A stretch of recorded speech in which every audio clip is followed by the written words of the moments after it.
What's going on, Star Wars fans? I am StarWarsOnly. Today we're going to do a very different video. We're doing a film commentary of The Phantom Menace, Episode 1 of Star Wars and the episodic saga of the Skywalker saga, leading up to the finale of it all, The Rise of Skywalker, coming out this December. I'm going to do every film in the Skywalker saga, and we're going to start it off with The Phantom Menace, doing a film commentary of it, which basically means that I will be talking over the film as I watch it. So if you'd like to watch The Phantom Menace with your boy Star Wars Only, all you gotta do is plug it in or watch it whichever way you're gonna watch it. I'm gonna start from the 20th Century Fox opening logo and then continue after that. So get comfortable, get ready, because we're gonna be spending a few hours together watching The Phantom Menace 20 years after its release.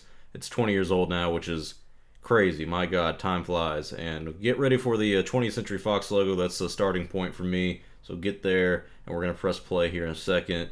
Let me get this thing going full screen. We'll be ready to go. Alright, we're ready in 5, 4, 3, 2, 1. Here we go.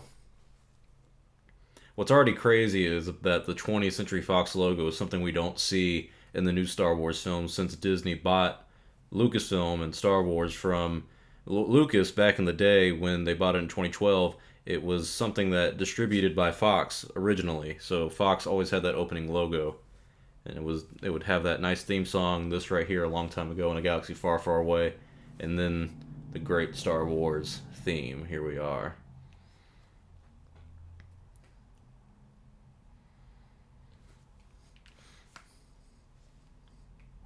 Episode 1, The Phantom Menace. A lot of people didn't like the title for this movie. I still don't to this day. And one of the problems was the M at the end of Phantom and the M at the beginning of Menace. People didn't like how you had the pause to say Phantom Menace.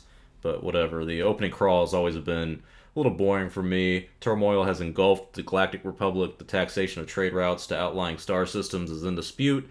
Hoping to resolve the matter with a blockade of deadly battleships, the greedy Trade Federation has stopped all shipping to the small planet of Naboo.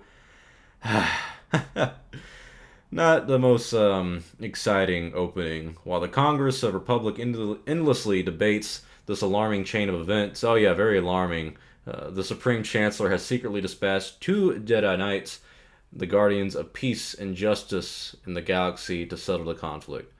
I might have messed up a word or two. I try to say things a little too fast, but overall, the opening title crawl for this one, I would say, is arguably the most boring out of the eight films that have it so far. We haven't seen The Rise of Skywalker yet. I wonder what the opening crawl for that's going to be like, actually.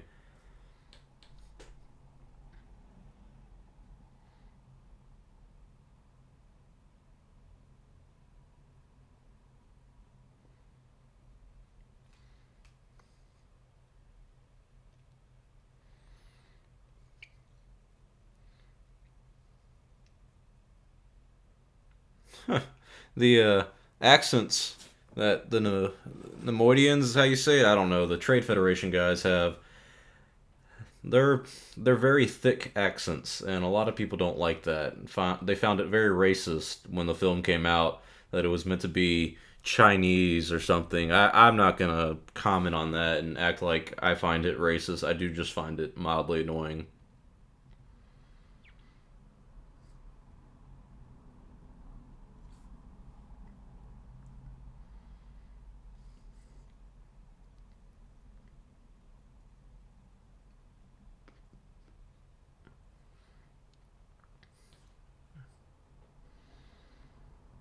Here we have the reveal of Ewan McGregor and Liam Neeson as Obi-Wan and Qui-Gon Jinn.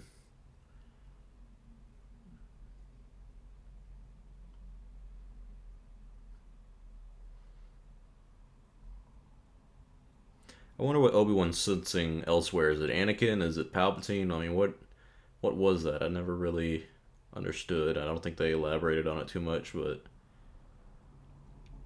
I do like the small little talking and lessons that Qui-Gon gives, and something like this right here, at least.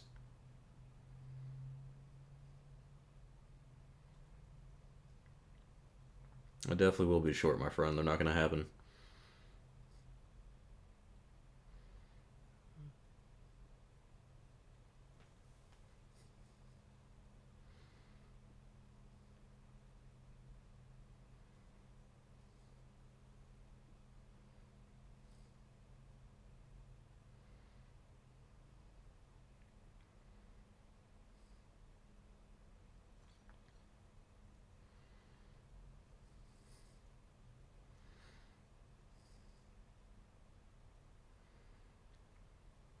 That's one thing we've never really seen much about the Jedi in the films, and even a lot of the expanded universe books. It's always about the fate of the galaxy is at stake. Nothing like this, where it's just a trade dispute.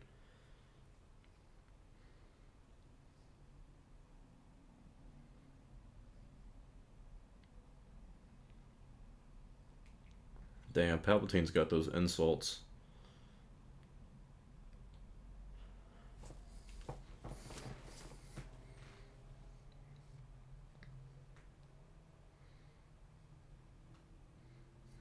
Make it legal.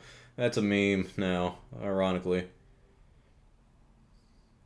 I find it odd that I don't know if it was trying to be mysterious that Palpatine was Sidious, but Sidious just so clearly is Palpatine in the prequels. It wasn't much of a reveal.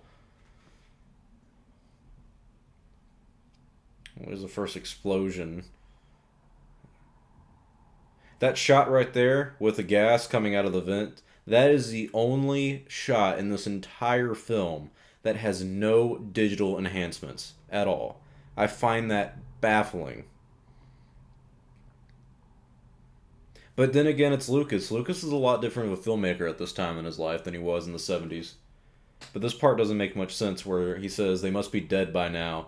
Destroy what's left of them. Why not just keep the door closed and let them, like, die, I guess? I mean, they obviously didn't die, but whatever. Here's the opening action sequence to get the fans all hyped up and ready for it. Or ready for the rest of the adventure, I guess. I do like that both Obi-Wan and Qui-Gon have different color lightsabers, kind of showing their, the expanded universe and the meaning of lightsabers is something important for a lot of fans. It shows a difference of character if you truly care about the color of the lightsabers in the film.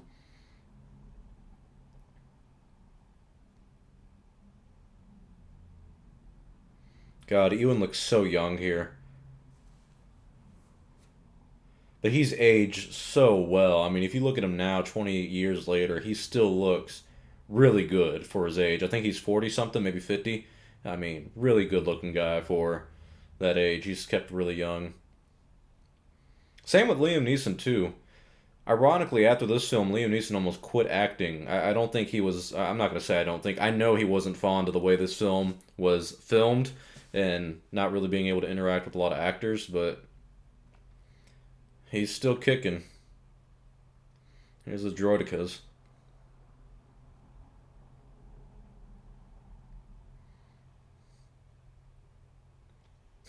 It's moments like these that are funny because they do like a forced speed run or something away from the droidicas, and it's like, why didn't you do that later when Maul showed up, Obi-Wan? I don't know.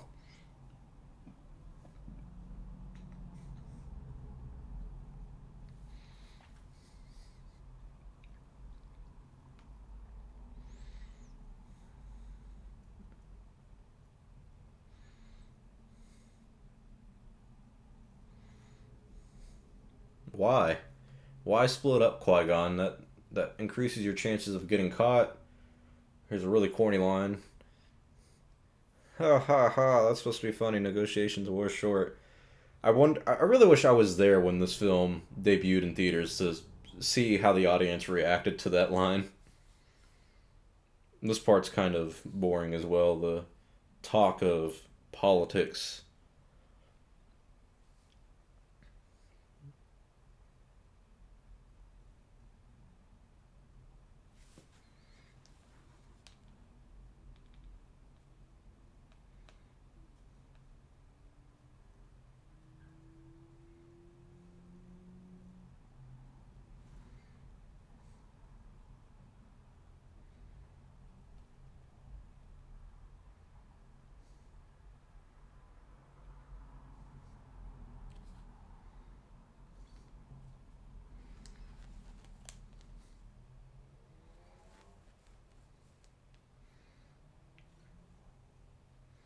Does it really matter if she suspects an attack or not? Anyways, this shot is beautiful, Naboo.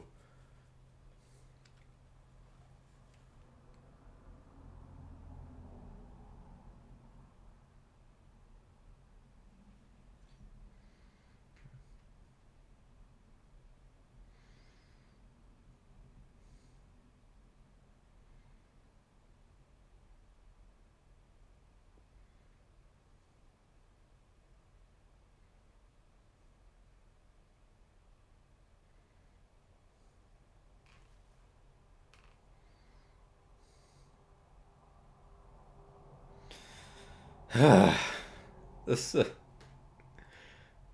all the talking, man. It's not that you want mind-numbing action nonstop, but it's talking about Trade Federation, trade, revoking the Trade Federation's trade, I guess, if they invade.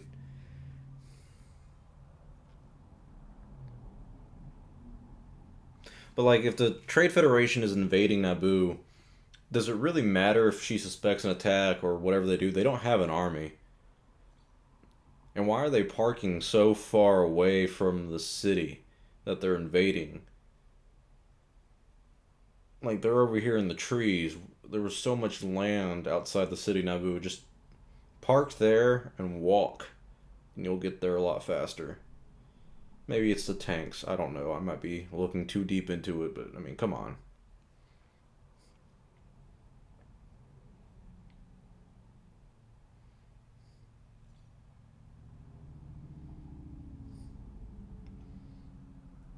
What's amazing is that you'll see a lot of stuff, like a lot of digital shots and digital effects that look really good, even now, 20 years later, and some of them, of course, haven't aged too well because that's just what happens. Here's Jar Jar. Oh no.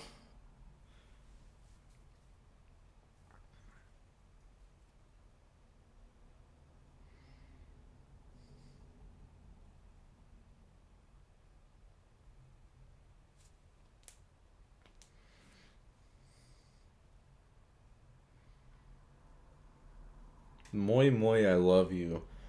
Uh, George Lucas wrote this.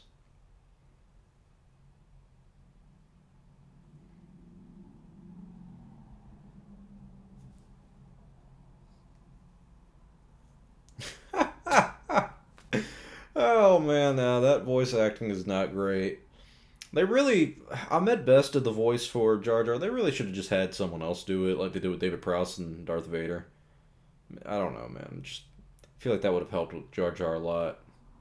And you got to feel bad because a lot of people on set were telling Ahmed and were saying that Jar Jar was a funny character and that everyone was going to love the character and everyone was going to love Ahmed and he would become a famous actor because of this character. And the entirely opposite happened, unfortunately.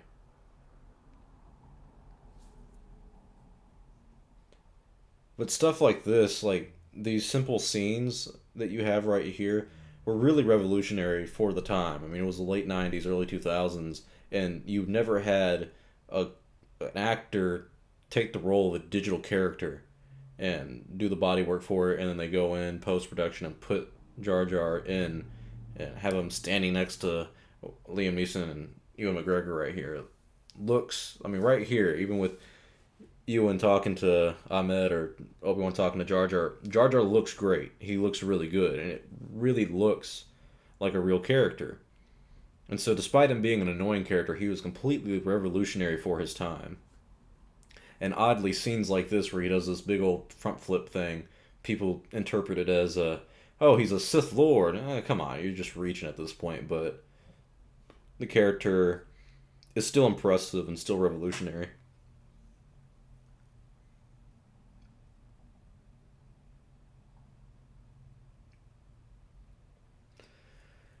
It's just the way he talks. You used to follow me now, okie day. It's like, yeah, okay, I didn't need to hear that.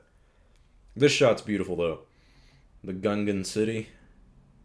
That's one thing I will say about the prequels is that George really tries to make the world feel visually and tonally different. Everything's new, innovative in a way. Because, I mean, it's really hard to go from the original trilogy. You have a snow planet, desert planet, forest planet. Uh, that's, I mean, how much further do you need to go? You got all the natural weathers and settings of the world to this, where he's changing it up with an underground, or not even underground, underwater city with all the lights and everything. It just looks beautiful.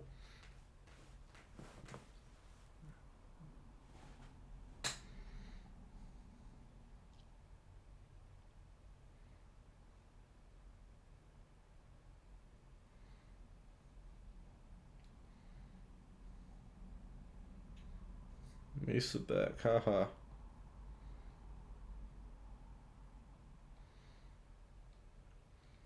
And it's scenes like this that look a little dated. Having Ewan and Liam standing in there, surrounded by nothing but blue screen, you can tell what's real and what's not.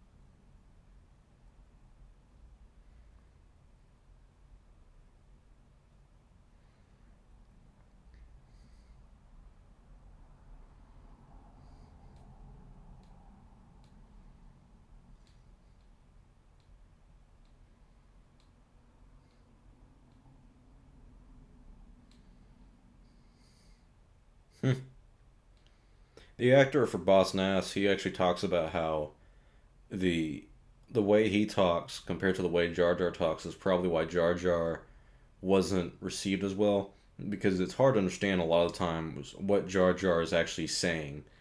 But Boss Nass does it where you can hear a lot what he's saying, and then he puts the heavy accent on the end of his, like, the last word of his sentence.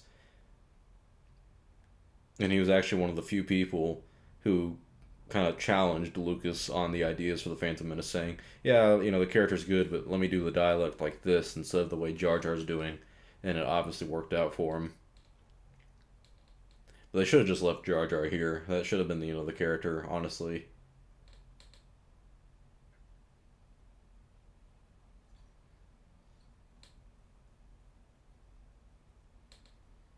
He should be dead, is what is to become of him. Yeah, see that smile? He knew. He knew they were gonna kill him. They're gonna be like, we banned him for being clumsy. He came back. Yeah, we're not gonna make that mistake a second time. As Mike says in Breaking Bad, no more half measures.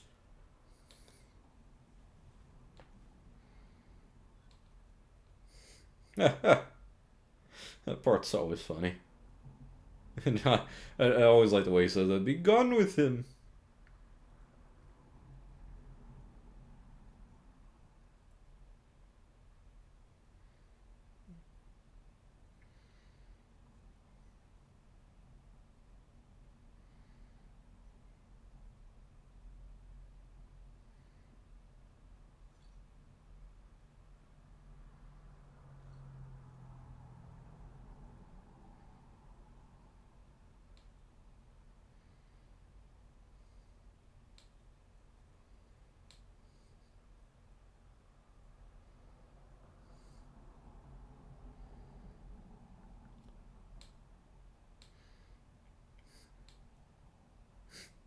The creator of the Plinkett reviews, Mike DeClossa, says that Jar Jar is the most realistic character in this entire film, and probably right. He's got a lot more backstory and seems more believable than all the other characters. He actually has a little more character to him, even though it's not entertaining.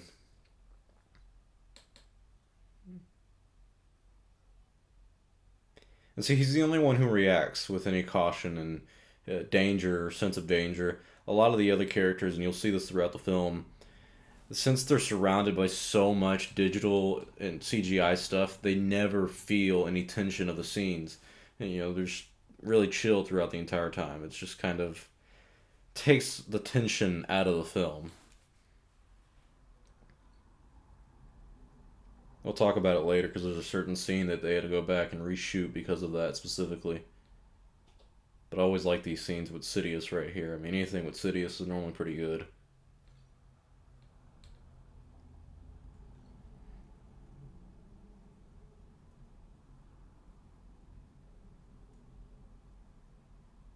Yeah, she's young and naive. She's like 14. Why is she running a planet? Who's the bright mind behind that?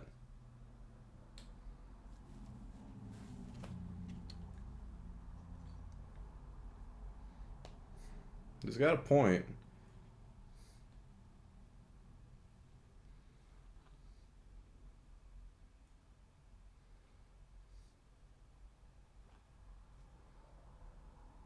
Max.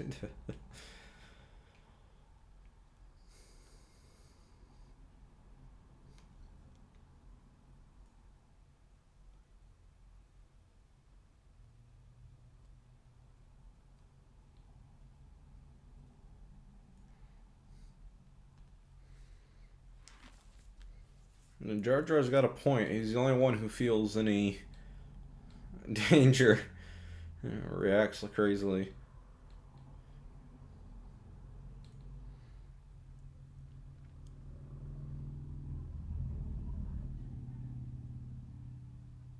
So Qui-Gon just knocked him out with a shoulder touch. I don't know if that was the Force or some weird massage thing where they touch your arm and it goes numb or something, but Obi-Wan's like, you overdid it. It's like, geez, what kind of power is that? You just knock him out like that? Put him to sleep?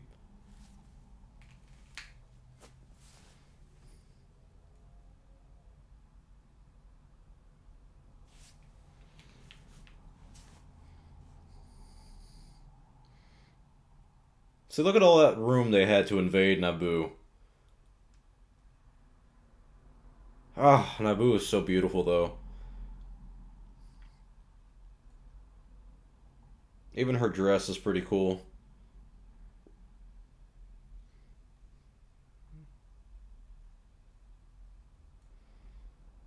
Here's another meme. Victory.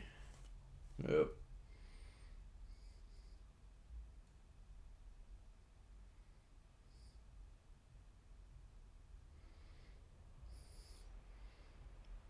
Another beautiful setting. Did he say lovery? What?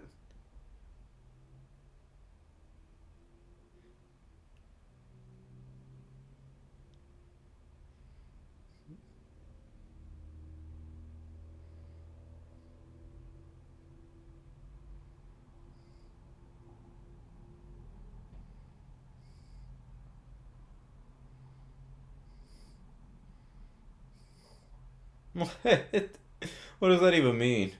Go process them. Alright, well, let's take the most important person on the entire planet out of our custody. Well, I mean, still in their custody, but with a lot fewer guards. How many droids they got protecting her?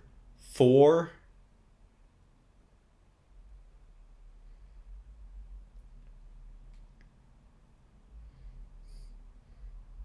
Oh, they added on 4 more. Here comes our trio of heroes, Obi-Wan, Qui-Gon, and Jar Jar, at least for this film, coming in to save the day.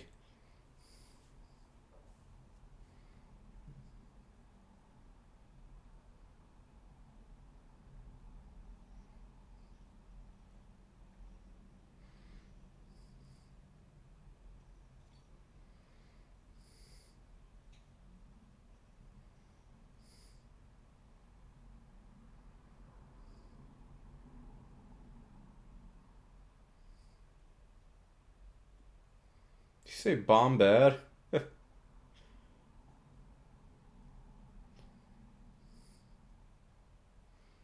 Ooh, look how shook he looks when he gets told that the negotiations never took place.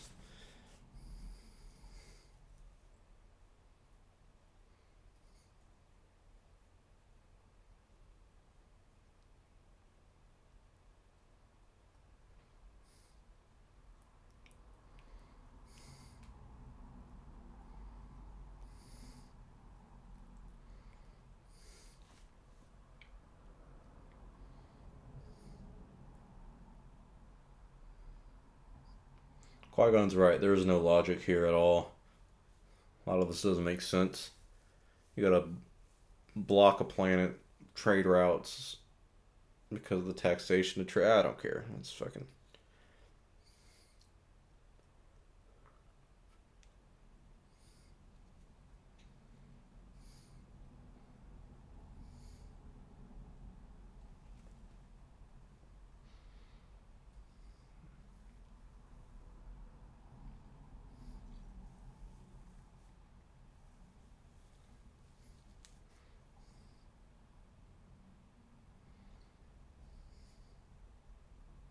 The droids' voices change over the course of the films too. If you notice, they're a lot funnier, at least in Revenge of the Sith, compared to this one.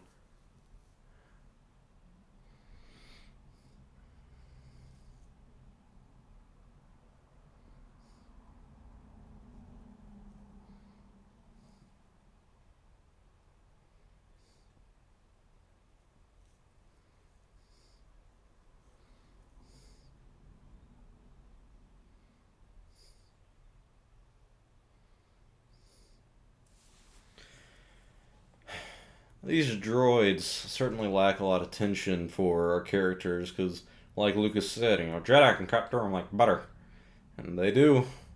Which, hey, cool. It's nice having the Jedi being able to do anything and everything, but it's not until Darth Maul shows up do they really get a challenge.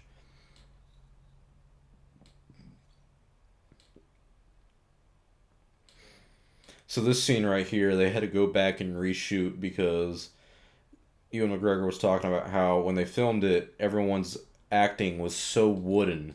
You couldn't really tell that there was anything like going on, that there was a sense of danger. I don't know if they really reshot the film or not for this because it seems the same to me. There's R2, big reveal.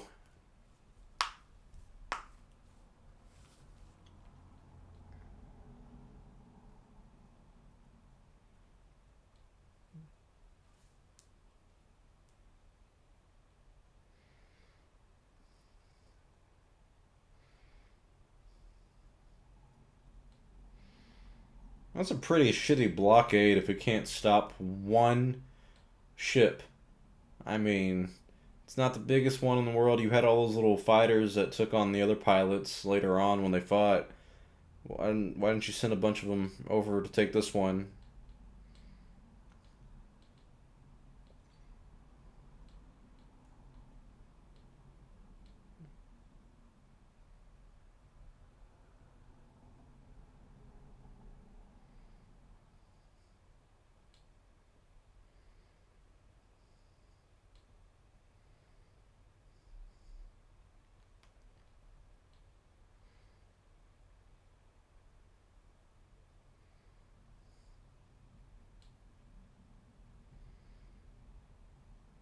Would have been a lot more interesting, in my opinion, if they landed on a planet that the Trade Federation owned or was running. I don't know. This part's cool because you get the reveal of Maul, and everybody likes Maul because he doesn't do a lot of talking.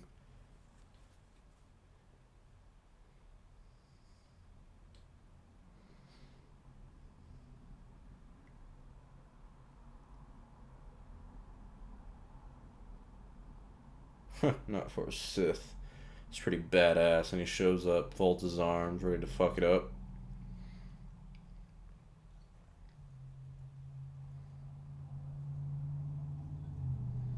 Another meme. Now there are two of them.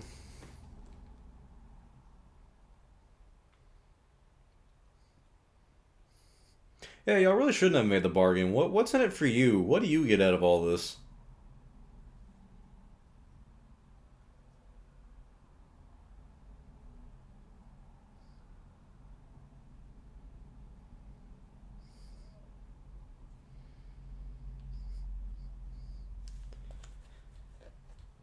This stuff's a little too on the nose for me. Let's bring this little droid up to thank him for doing his job.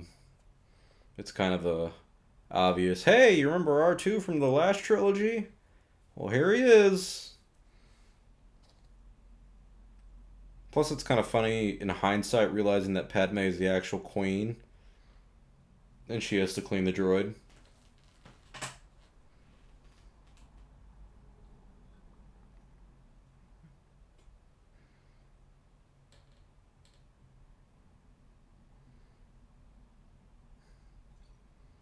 I'm Natalie Portman. I'm gonna have a better career than you in 20 years.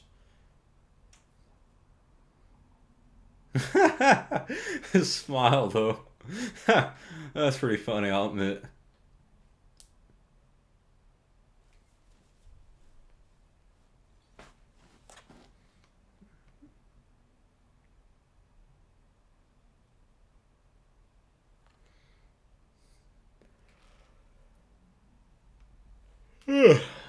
I'll admit, my friends, I'm pretty bored watching this thing. It's not the most exciting film. It's definitely not exciting until they get on Tatooine, which ironically is right here, right now. But like when they meet Anakin, it's stuff like that that gets a little more interesting when they start getting into the Tatooine part.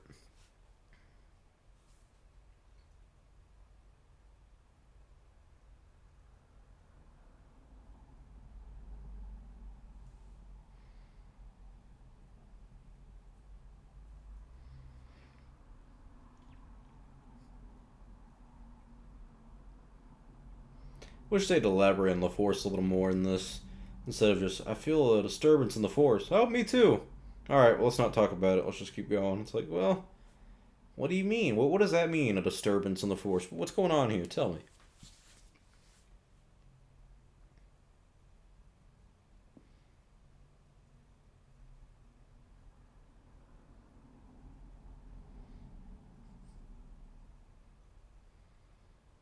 You're right, Qui-Gon. It's not a good idea.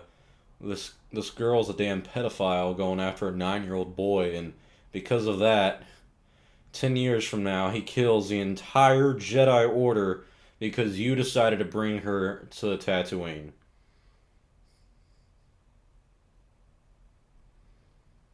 But see, I like the set here. They get on Tatooine. It's not the most icy spaceport. It's different, but it looks cool. It feels like Star Wars nonetheless. And then it gets ruined with Jar Jar stepping in the poopy. Ha ha ha ha ha ha. George Lucas is a genius.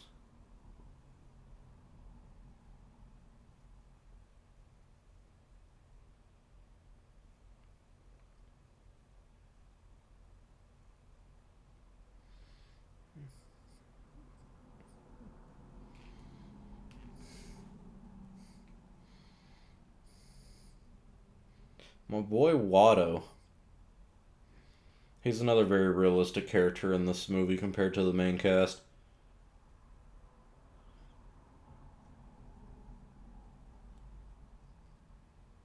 Oh, here's little orphan Annie. There he is. It's kind of baffling to think this kid became Darth Vader. Completely different characters, and always makes me look at Darth Vader like lesser than I did when I was a kid. Oh, Jar Jar stuck his tongue out. That's funny. We're about to get the. Oh, here it is. Oh, are you an angel? An angel? Ah, God bless Jake Lloyd. He went through so much shit because of this movie and his bad acting in it.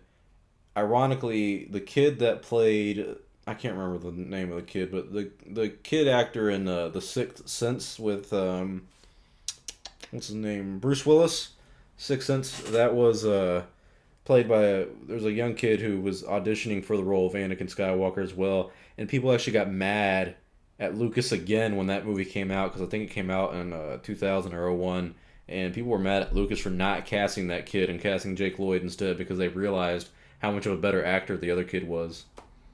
Like, even that part right there, I'm a person and my name is the Anakin. I was like, ugh, it's pretty cringe.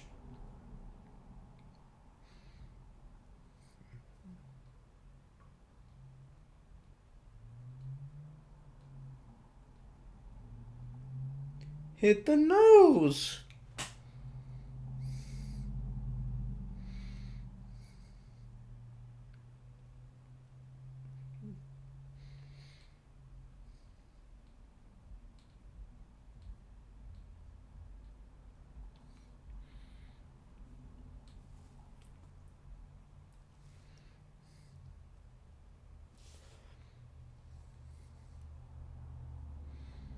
Why aren't they good out there? Why can't they just converse them to something else, like a different currency?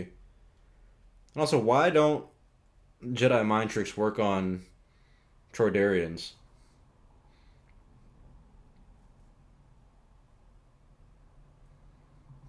Like, there's no reason for that. It's just, oh, it doesn't work because he's a Troydarian. It's one of those convenient plot points that is needed to make the movie make a little more sense, I guess, even though it doesn't.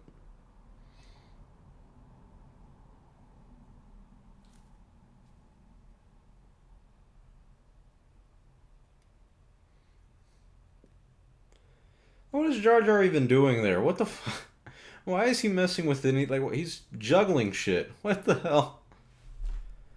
Uh,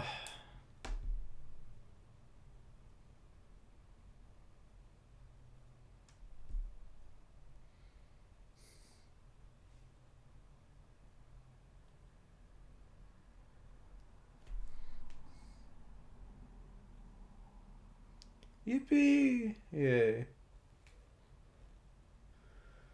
Man, so many wipes. You ever notice that when they transition to scenes, it's just a lot of wipes.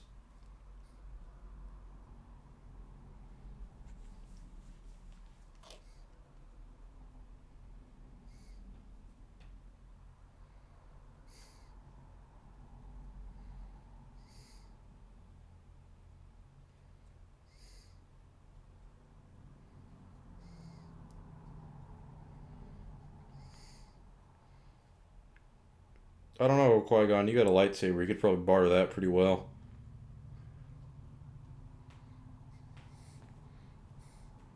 Or go to a dealer who's not a Troydarian and use a Jedi mind trick on him.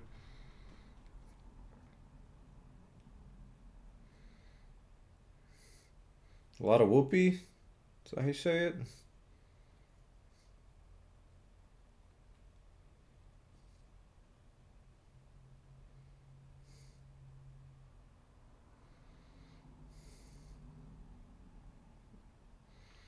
There's the main villain of Tatooine, Sebulba.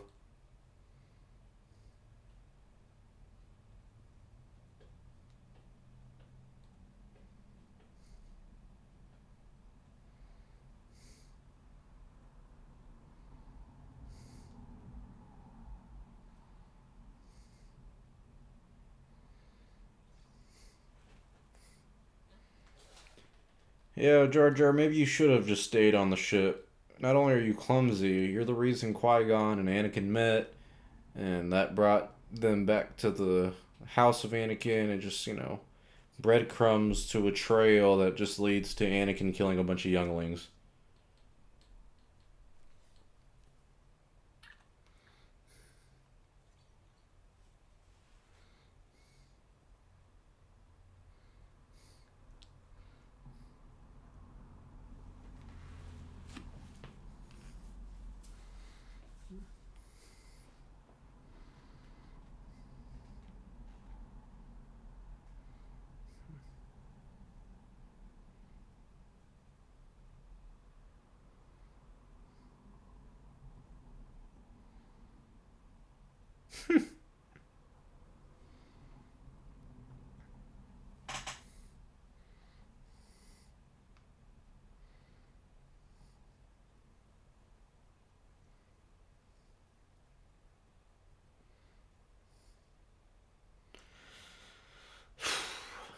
I may have lied when I said it got better when I get the Tatooine.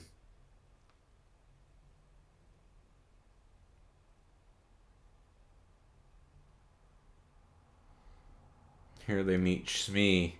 I remember when I was younger, a lot of people thought Qui-Gon and Shmi had like some romance going on. I never understood that. They just talk. I mean, I don't. It's kind of like when you watch that movie Ferris Bueller's Day Off, and his best friend and Ferris's girlfriend, like they're also talking at one point. Like they were like walking and talking about Ferris. And I remember when I was in high school and I watched it, everyone in my class was like, "Ooh, they like each other too." And it's like they're just talking. I mean, can people not talk? Here's another forced cameo, the C-3PO. Like, why did Anakin have to be the one to build him? I feel like, unfortunately, it's going to be a plot point for the Rise of Skywalker, where he's going to remember everything. He's like, "Oh yeah, Anakin built me, Darth Vader. Yeah, that was me." I also remember when I was younger, and when I got older, I figured out that Anthony Daniels reprised his role as C-3PO, and I was like, how did he fit into that suit? Because it's just like a skeleton. And it turns out it was just like kind of a puppet control thing, where his body's behind the exoskeleton of C-3PO.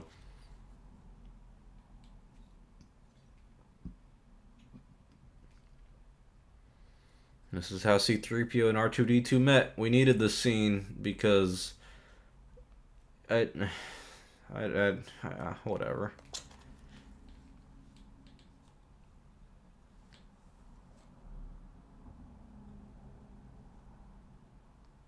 You must contact me.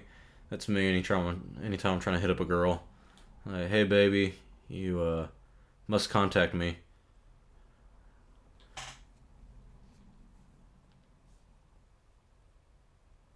It'd be nice to see that, Obi-Wan. It'd be nice to see the people of Naboo suffering and dying, so I can feel like there's actually people and lives at stake. Right here is the first scene they shot though with Anakin. Well, not Anakin. My bad. Darth Maul and Sidious talking.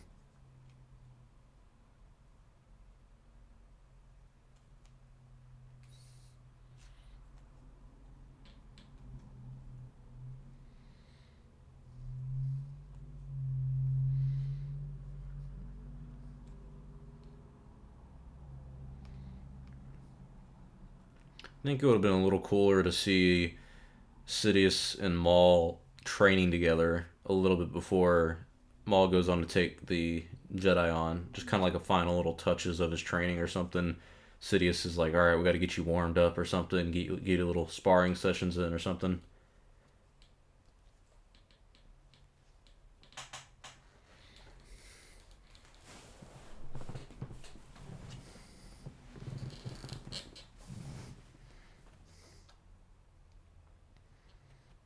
During this dinner scene, there was a lot of takes that they had where they had to cut because they were all laughing at Ahmed's portrayal of Jar Jar. They thought it was so funny, which is just tragic because no one else in the theater did.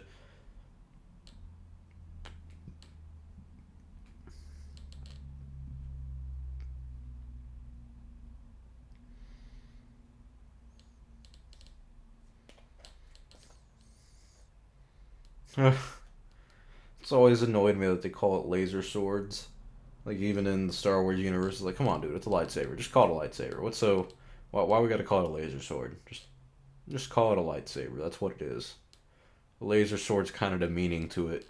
That's the only nitpick thing that really gets on my nerves when they talk about things. Even in the Last Jedi, Luke Skywalker's like, "You expect me to go out my laser sword?" It's like, no, it's a lightsaber. Stop calling it a laser sword.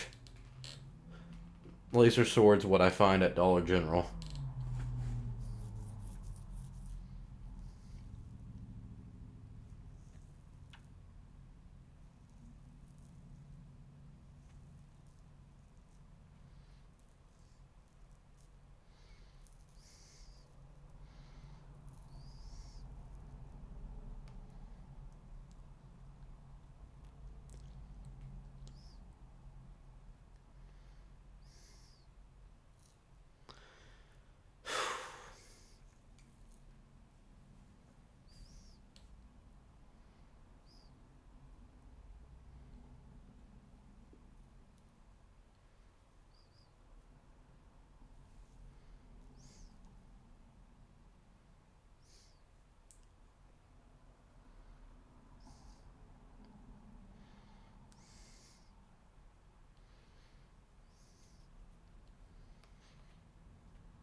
Anakin.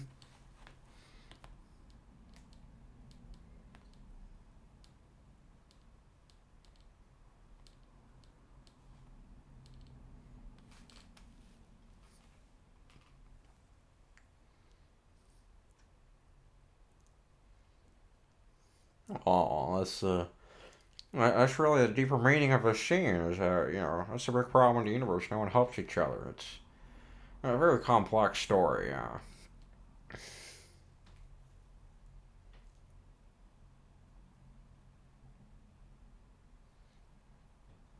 Yes, he was meant to help you. That's the whole purpose of this child's life.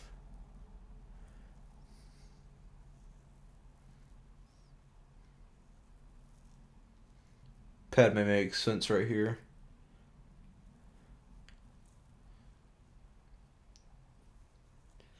You know what, sweetheart? I don't know why you're talking shit. You're the one flirting with the boy.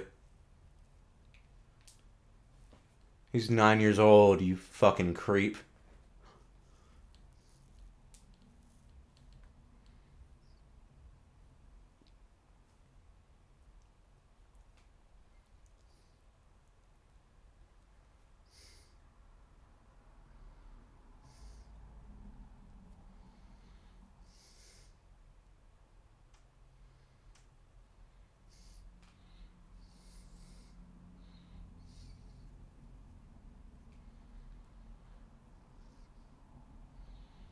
So he's 9 years old here.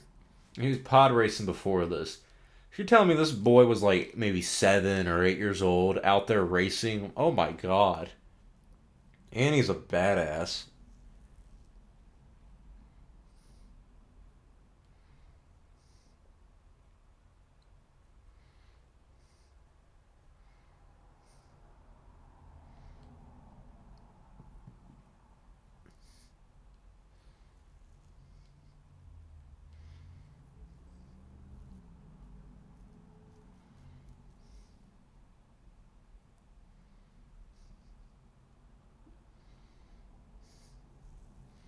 So if they win, if Anakin wins, they use the money to pay for the parts that Qui-Gon needs to get off the planet. And if Anakin loses, Watteau gets the ship that they're needing to be repaired. Okay. Okay, that makes sense.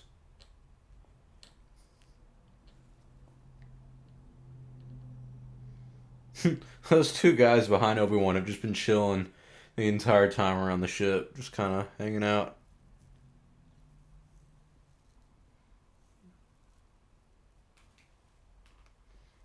Qui-Gon's like, there's something about this boy. For some reason, Padme keeps staring at him. I don't get it.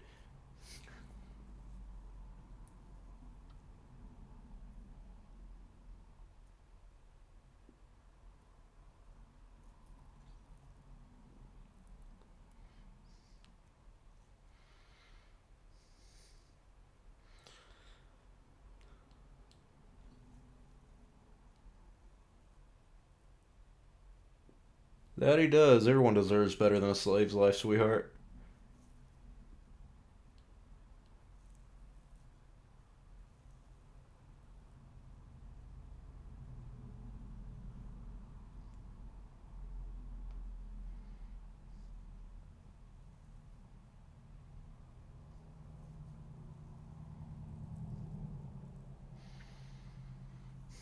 It is really interesting, though, that he doesn't have a father, because it's one of those George Lucas kind of things of trying to make it very religious. Of he's kind of like Jesus Christ, and she is Mary. Here's all the little kids, little younglings.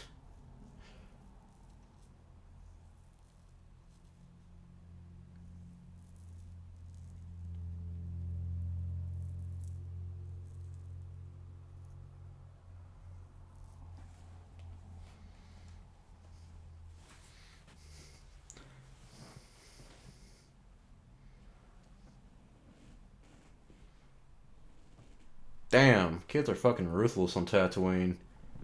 No wonder Annie didn't care about killing him in the Revenge of the Sith.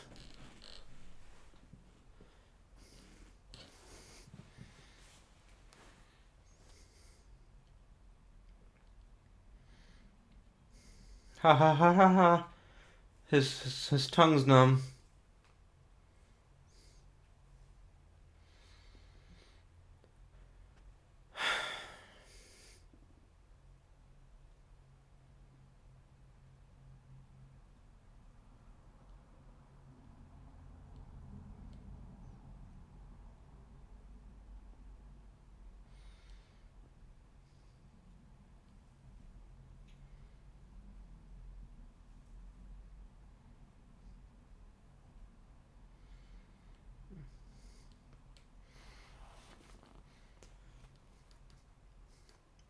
Speaking of Natalie Portman and Ahmed Best working together, they were apparently really close and really good friends on set for this film. Because I'm pretty confident they're close in age, and also there wasn't much to do when you're out filming in the desert like this. It's quite boring, honestly, and it's of course extremely hot.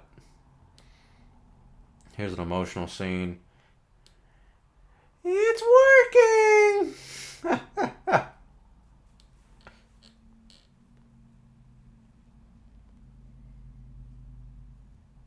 I like this though, seeing Tatooine at night. It's oddly pretty.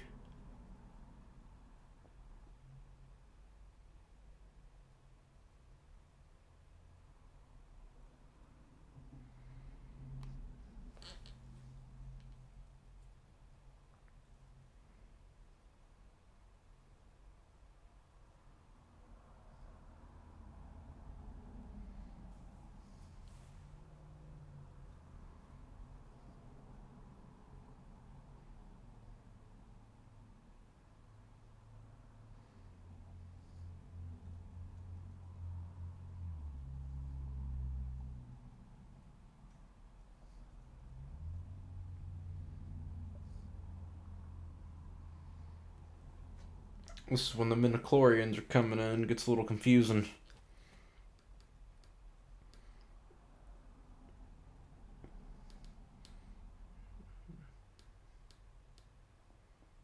It means he is the chosen one, guys.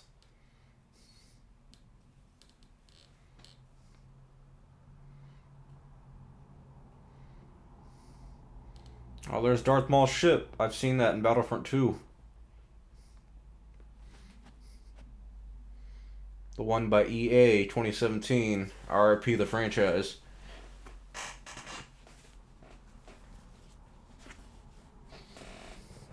You know, they didn't use Ray Park's voice for Darth Maul because he's a great guy, but very soft spoken. Not very intimidating. Well, to hear him talk at least. I damn near hung out with the dude in Chicago this past April at Star Wars Celebration.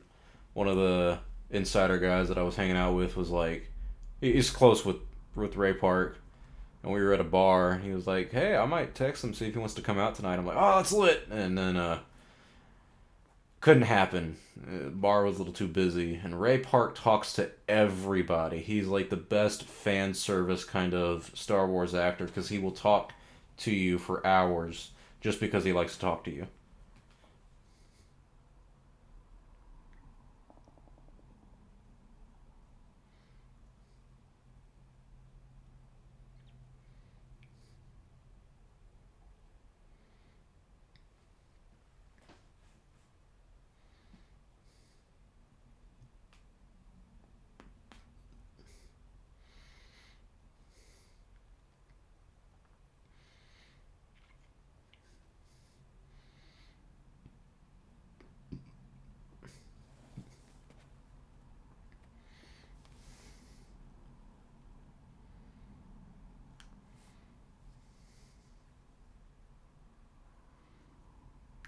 Wait, so making another bet?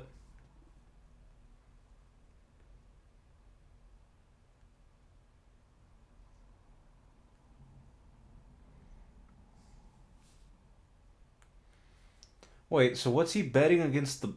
I thought if Anakin won, they got the parts, and Watteau cut the money. But now they're betting the parts against Anakin. I don't, I don't know how this bet's working. I'm terribly sorry. I don't.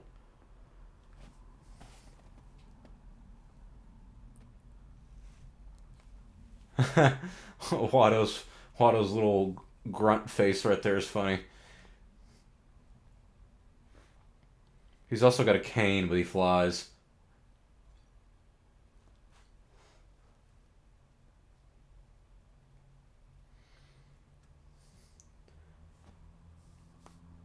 I don't know why he's talking shit about Qui-Gon gambling when he is like the gambling addict.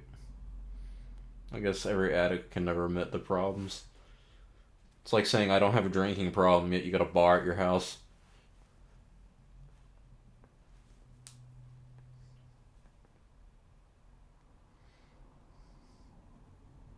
This is Wizard. Remember that from the Robot Chicken Star Wars. Not even finished? Quality acting here, my friends.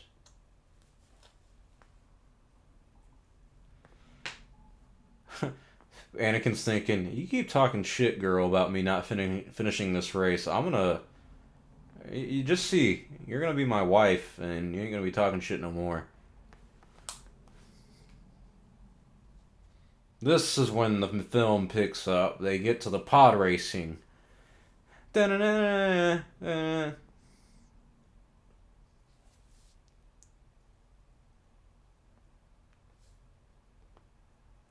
You know what? I would love to see these two guys return. I don't know what their name is, little twin-headed guys, but it'd be cool seeing them in something again. Just kind of doing what they're doing now, announcing stuff, but being a little funnier with it or something.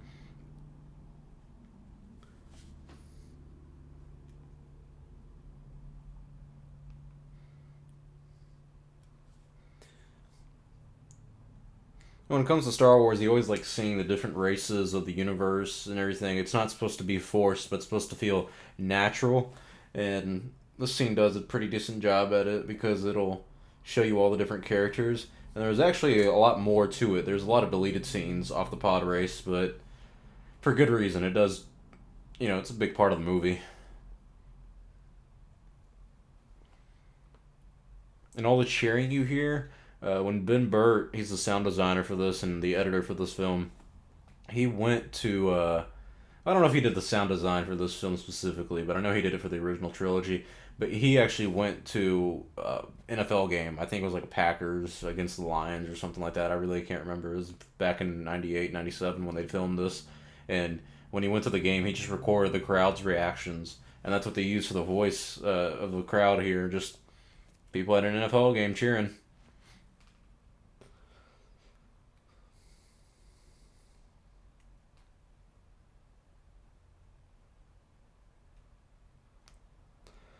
Another needed scene in this film. Farty and Jar Jar Piece from it. It's quality filmmaking.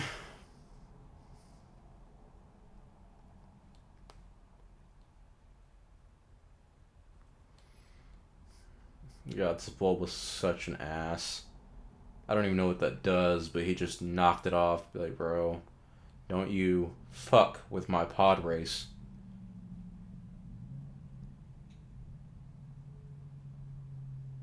Sleemo.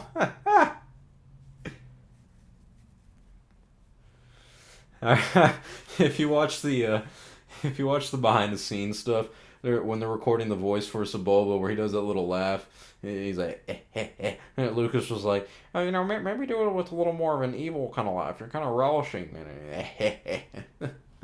Oh god, this shit's funny. Hmm.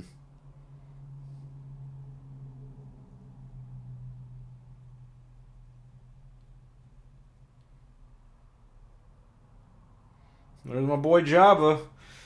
Oh, he looks real young here. Nice and fit.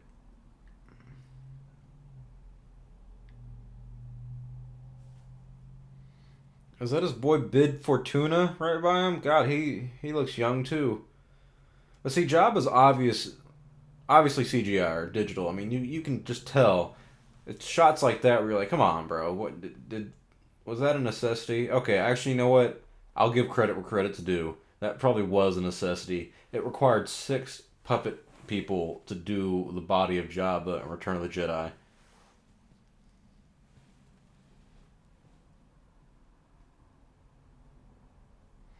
Dang, he just insulted her. He called her a young handmaiden. He didn't even know she's the queen.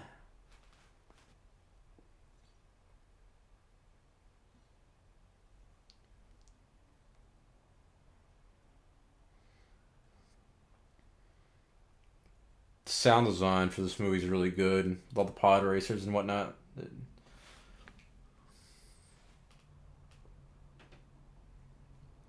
What's funny too is that when they were filming this, they had all the pod racers like built like real sets, but there was a bad storm that destroyed like half of them.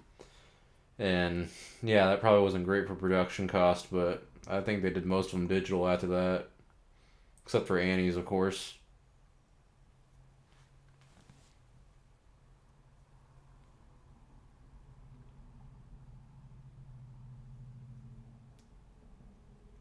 Oh, Warwick Davis.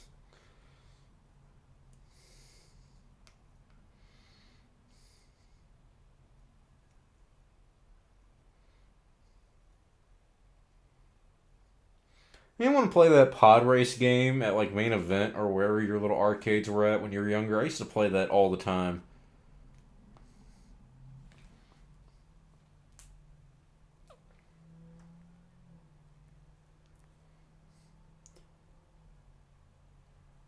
Another guy's got problems too. What's his name? Ben something? Ben Solo? Oh shit, not playing.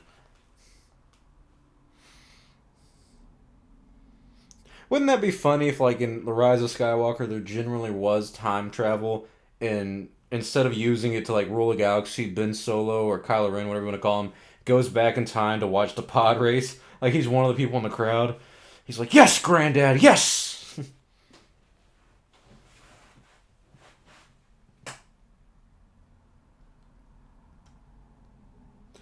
Damn, Anakin does have a fast pod race. He like caught up real quick.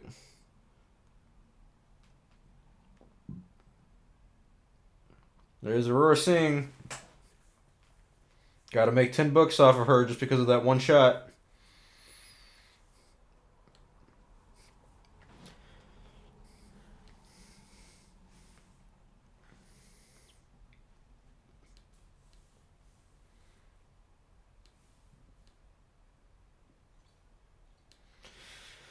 Ugh. The left to right panning shot of each pod race gets a little redundant after a while, George. Ooh, that's cool though when he explodes and dies.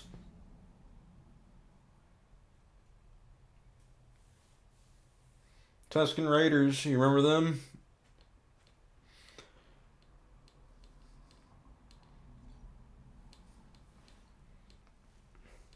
Yeah.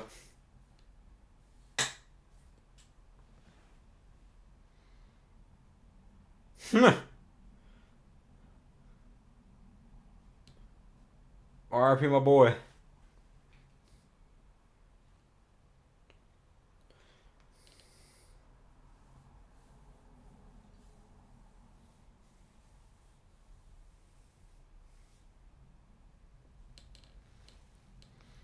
It's crazy that they had pit stops in this. I feel like I would lose so much time.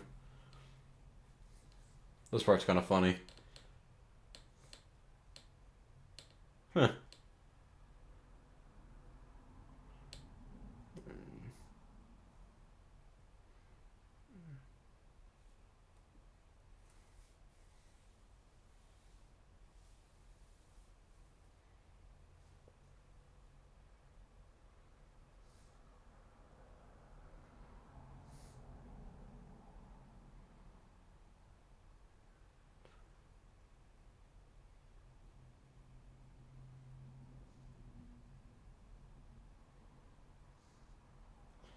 Anyone remember playing this on the Lego Star Wars game? This was like in the prequel version, the original one that came out.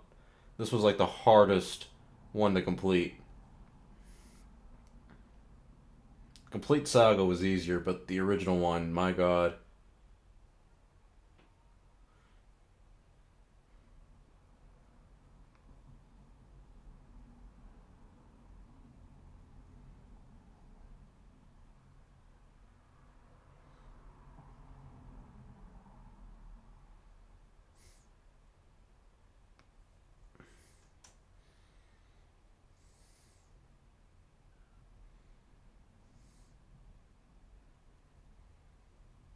Left to right.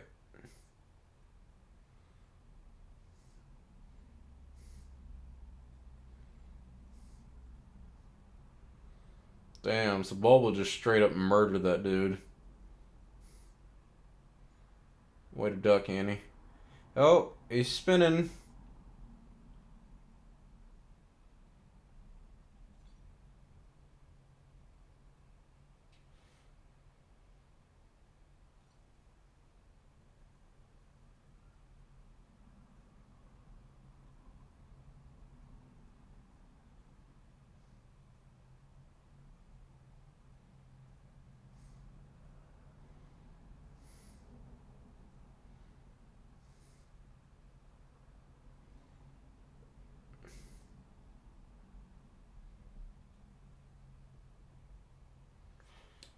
Damn, dude, he just passed 3 people.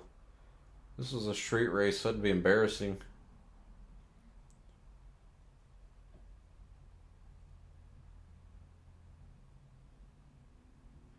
Man, they're still firing at him?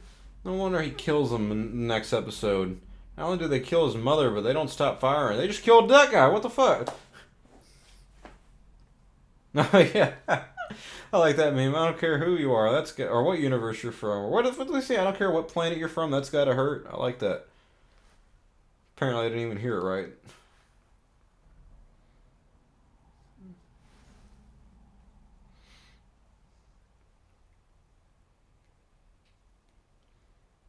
I mean, even if you're Watteau and Sebulba loses and you lose all your money, you have like bragging rights forever because you can be like Sebulba ever says something to you, you can be like, you know what? You shut your whore mouth. My 9-year-old slave beat you. Man, that's a pretty good ace card for any argument Sebulba's got.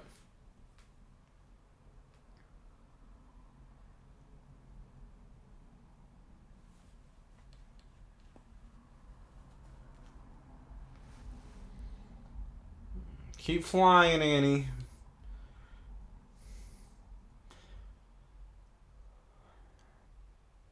They don't call him Skywalker for nothing. You get it? Because it's a Skywalker.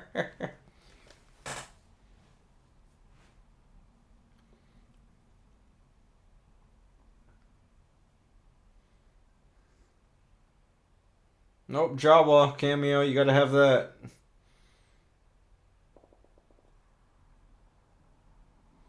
See, the sound design here, like hearing it, pretty bad. Moments like this, though, it's like every circuit the kid goes through, there's some complication that we gotta kind of pause the race a little bit to focus on. Now his not the right wing was detached first. Now the left one's smoking and on fire. We gotta fix that now. Like, all right, George, get on with it.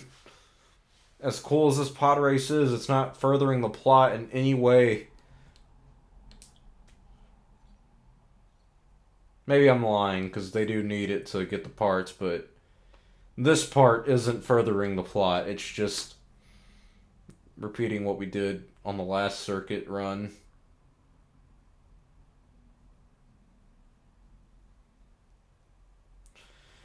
Uh, Great acting. You can see his teeth kind of giving you that constipated look of, uh-oh, we're in trouble. And it's back online. Now Annie can go full throttle. Attaboy.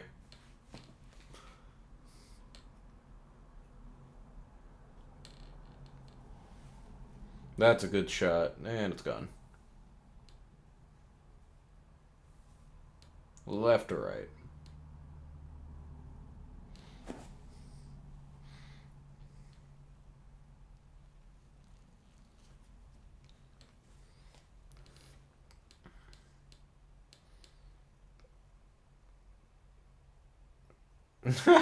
I like how Annie like turns to look at him, like sizing him up before they finish. Like, what's up, motherfucker?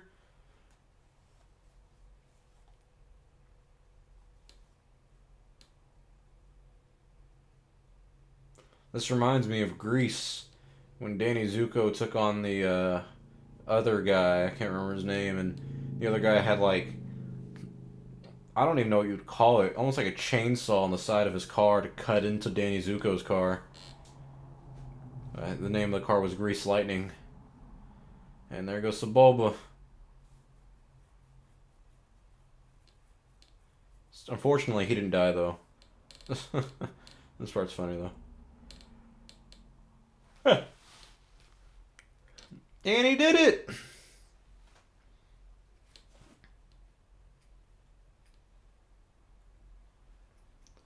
I don't know why the little Greedo was cheering like he wasn't talking shit the other day.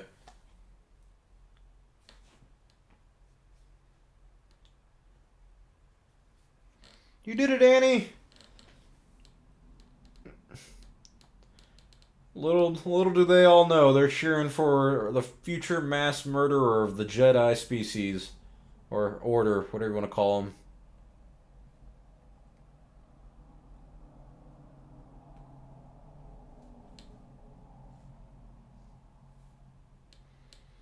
Be careful with that hug, Padme. You need to stay 5 feet away from him at all times.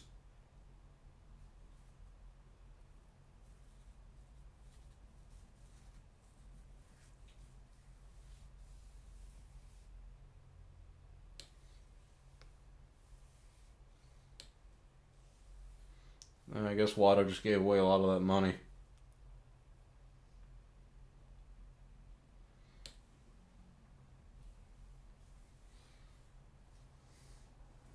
You're damn right he knew it. He's got the Force.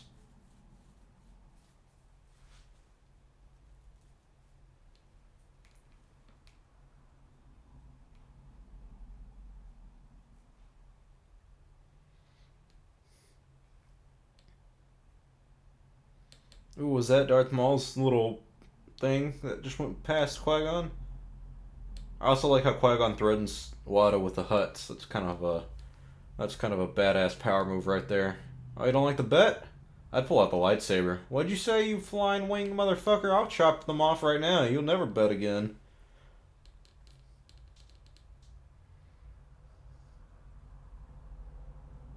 Oh, damn. Picked up another pathetic life form. Obi-Wan, that's your future apprentice. You better calm down that talk, cause he's gonna kill you for that. Maybe that's what this whole trilogy or saga was really about. Anakin not letting people talk shit or disrespect him like that.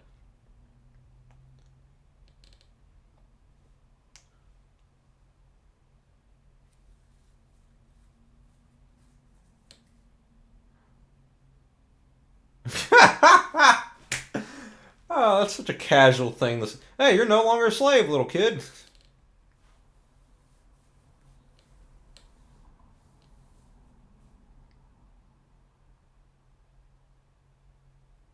What? That'd be kind of messed up if he freed him and didn't take him with him. I mean, freeing him's a good thing either way. Actually, I felt like that was part of the reason he'd freed him.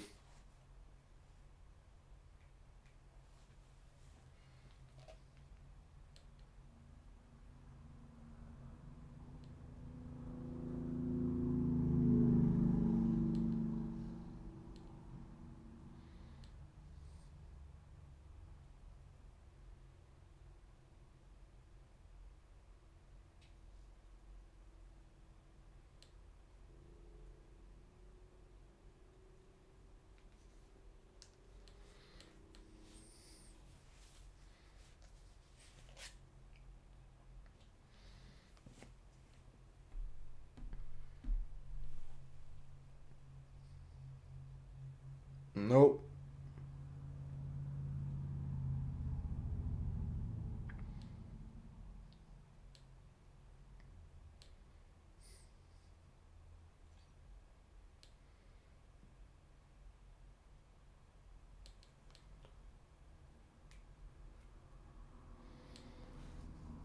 Why does Watto need Shmi though? I've never even seen them interact.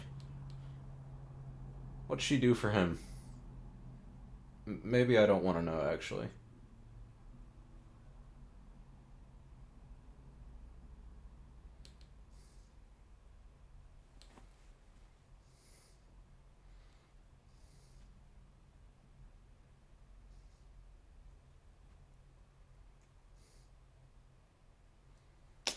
Don't lie, Qui-Gon. You get killed in a few days.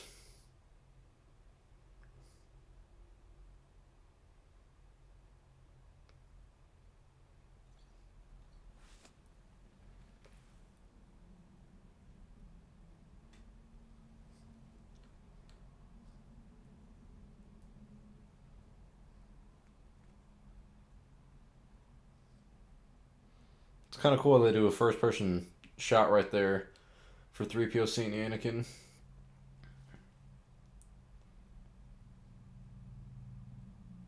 Sell me. Be funny if 3PO started talking shit too. He's like, sell me? What do you think? I'm some kind of slave like you punk little. This is a powerful scene right here too. He turns around, 9-year-old boy, orphaned, dirty, running back to mommy, hugging her. This is the last time that Anakin Skywalker sees his wife. Fucking with you. Y'all gotta stop calling him Annie, though. My god. It is so hard to take this seriously as, like, he becomes Darth Vader.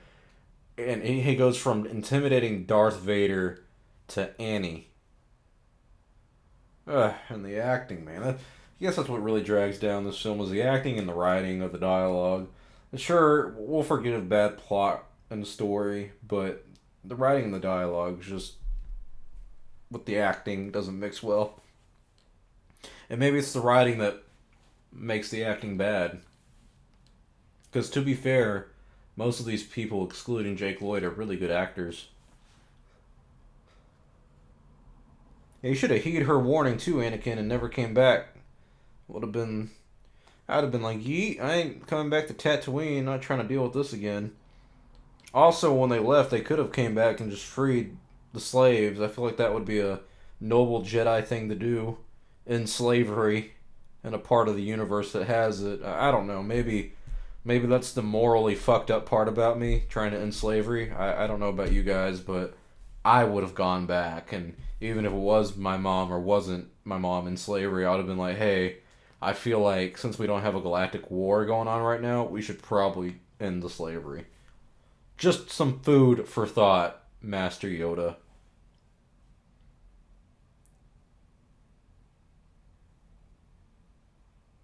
First lightsaber battle of the movie.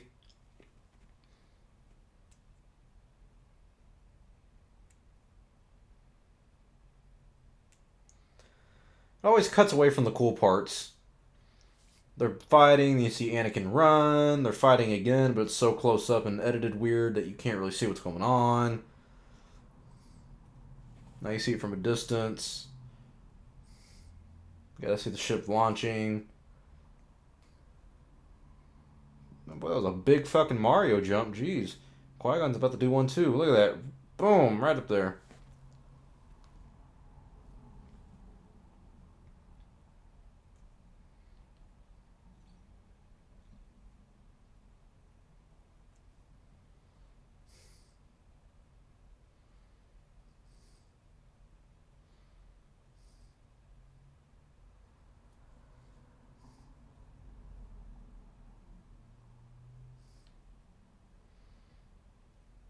You know what I would do if I were you, Qui-Gon? I would turn the ship around, go back towards Maul, and use the guns on the ship, if there are any, and take that motherfucker out. What's he gonna do? Block it?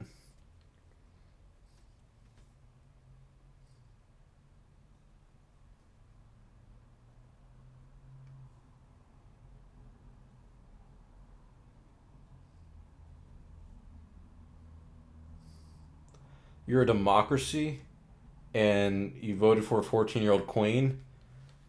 You might need to reassess your voting procedure.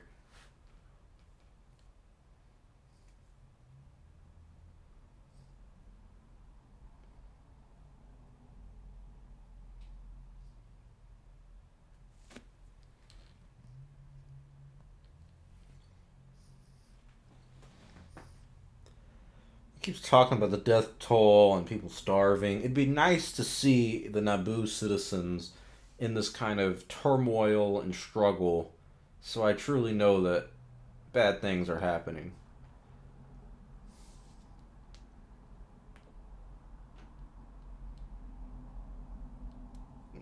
Don't you get close to that boy, Padme. I don't trust you. Don't you put that blanket on him. Yeah, he comes from a warm planet. Doesn't need you to warm him up, pedo.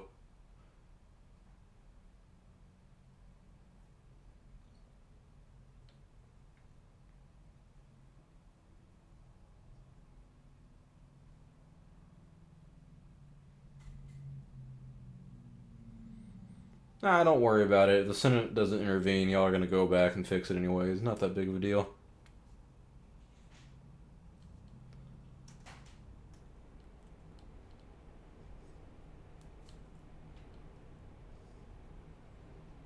See, Anakin could have used a good little flirt line right there when she's like, "It's beautiful." He'd be like, "Just like you," like real quick. And oh, oh, that's wonderfully sweet of you. How old are you again? Ooh.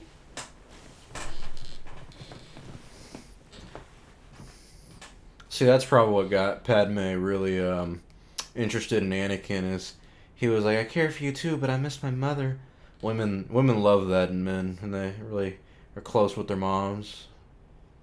I love this part. They go to Coruscant, beautifully new planet, none but city.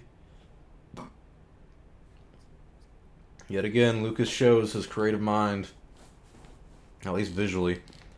This planet reminds me a lot of THX 1138, but that's the Lucas fanatic of me speaking, not really a Star Wars fanatic at that point. I know a lot of you motherfuckers wouldn't know about that, That's sadly a curse of the Star Wars fandom. People think they know a lot about Lucas when they don't know shit. There's that one Star Wars YouTuber who was covering the Lucas being portrayed by Disney, and he was damn near in tears in the video. He was like, "George, if you're watching, just know I love you." Like, bro, he does not even get on the internet. He has not been on the internet since 2000, a year after this movie came out, for that very reason, because he does not like us Star Wars fans. Fun thing about that Chancellor Valorum actor, he was talking about when they were filming and they were doing the Senate stuff. When he showed up on set, he was supposed to be doing a scene with Natalie Portman. I mean, you'll see it when they have that Senate talk. And Valorum said that when he showed up, he asked George, "Hey, where's Natalie?" And George pointed to a piece of paper, like across the set, and was like, "That's Natalie." And he had to act his scenes out like that. So, yeah, that. Do I need to go on? Should I just stop there?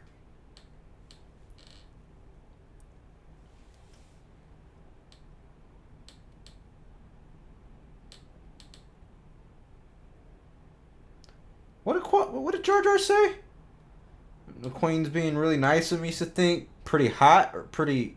I I don't. What did he say? God, I want to go back to Coruscant so bad. We need a game set there or something, man. Like, just explore that entire planet. No other planet but that one. It should be called 1313. Oh, I'm sorry, is that too soon?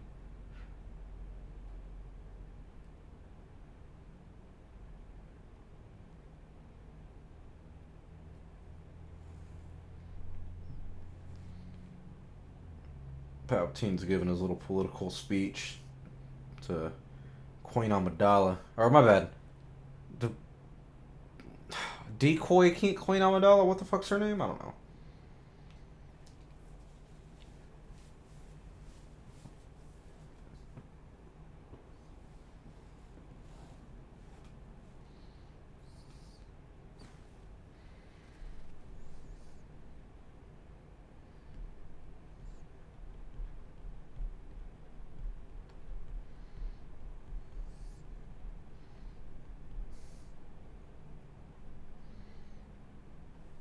Yeah, that makes sense. Let's push for a vote of no confidence on the Chancellor we have now, on the off chance we get one that's going to help us out. I would have been like, maybe we should nominate you? Huh? Mr. or Senator Palpatine. And if he was like, yes, Captain Nita over there should have been like, hold up, wait a minute, wait a minute, wait a minute, wait a minute. You want us to do a vote of no confidence on the off chance that you win, and then you'll help us out? Is this not just some ploy for you to become Chancellor? Come on, Queen, let's get at it. No one's thinking.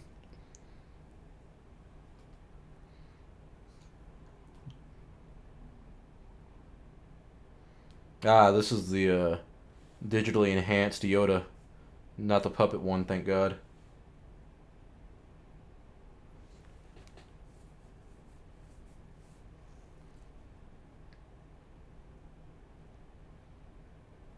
Mace Windu just straight up lied.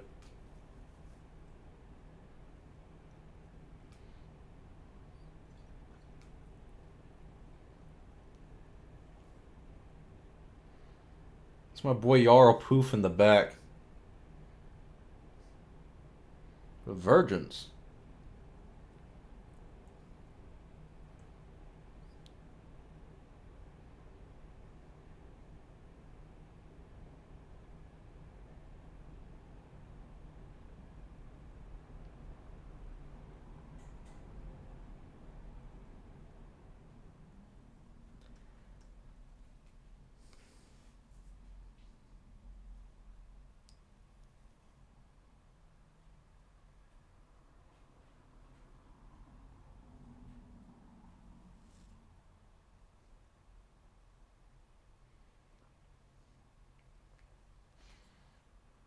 I wish more council members would talk. I believe in this movie, Mace Windu is like the Grand Master, and then they switch it up into Attack of the Clones and let Yoda take over, but I don't know why or how that happened. I'm not entirely sure. But I do think it's interesting that Anakin's conceived by midichlorians and the Force. I will not admit to saying that it's Palpatine who created him. People use that as a theory, and they've used it since the prequels, probably 5-6 years after it came out, because I always say it's just a excuse to make them seem better. But the new comic books, people were saying hints towards it actually happening.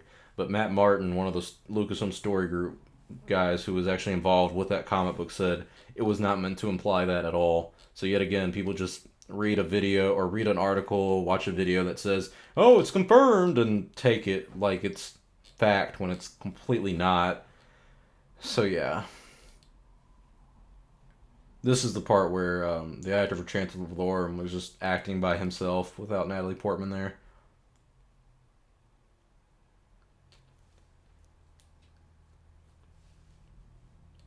The way they had the Senate set up, though, is pretty badass. They all just have their own little hover pods that can fly down to address everybody.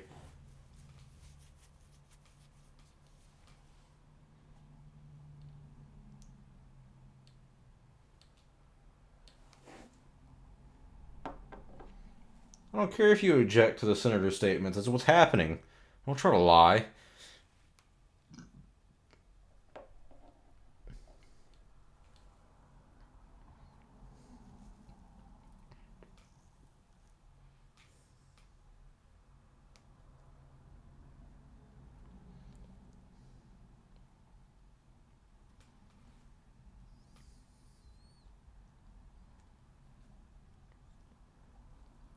How is there no proof of this? There's, what, 4 or 5 pilots or something on the ship that were there and saw the whole thing.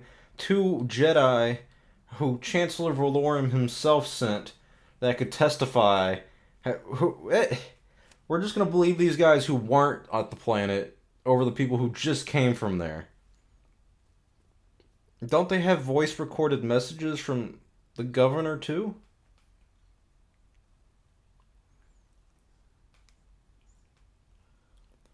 You know what? The Queen's right for doing a vote of no confidence. Fuck you, Chancellor Valorum. You're stupid.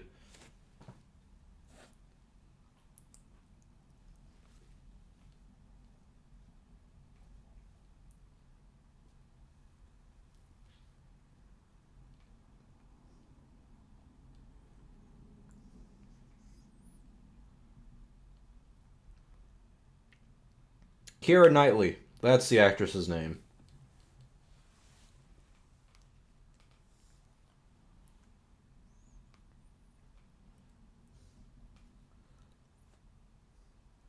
He's all stunned and sits down. How did my dumbass let this happen? Oh, there's E.T.!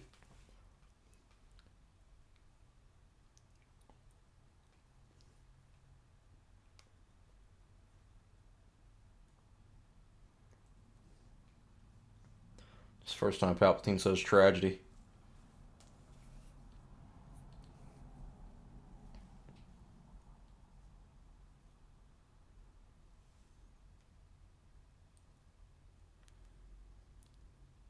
This is a beautiful shot right here.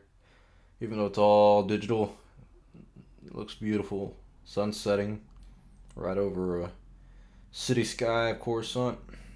They should have had the conversation go on longer. This part makes no sense, though. He's just a ship, a cup, a speeder. Well, he did it. I don't know what he did, but he did it.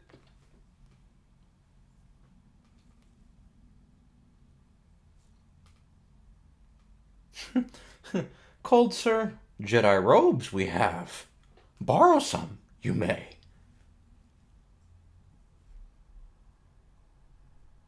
No, my thoughts dwell on your mother.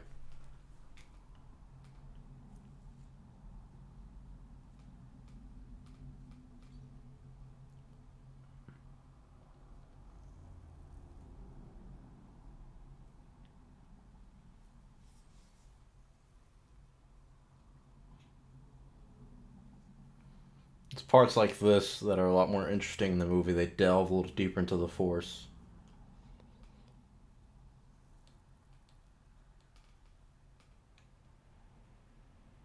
Alright. Oh, I'd never really noticed that shot. The sun finishes setting, goes the night. Beautiful. And then Jar Jar talks.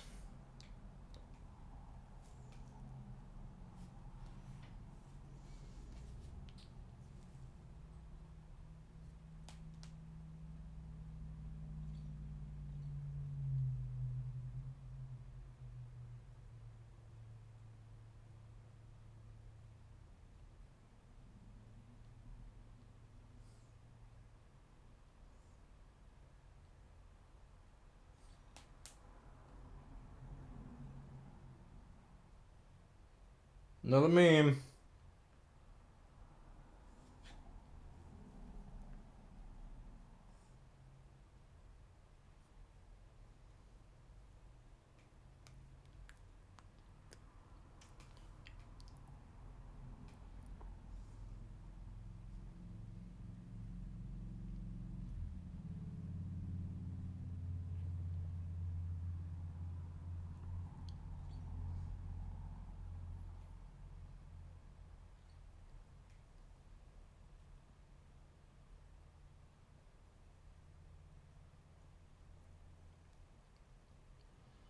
Return to yours. Isn't politics your arena? You're a politician.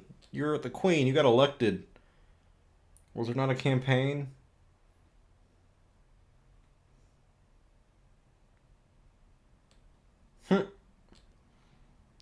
So you basically came here for nothing. All you did on Coruscant is get Palpatine elected. You didn't come back with an army. You didn't really have a plan when you got there either. It was just kind of, oh, well, where are the Gungans at? Maybe they can help.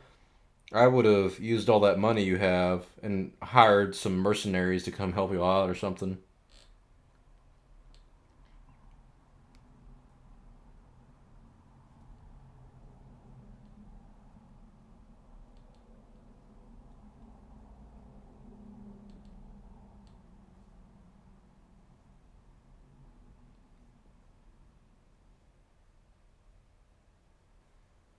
Damn, how young do these people have to be trained?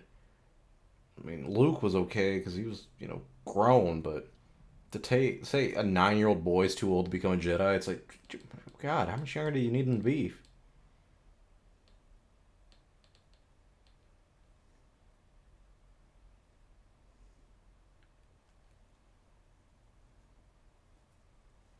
My boy Plo Koon.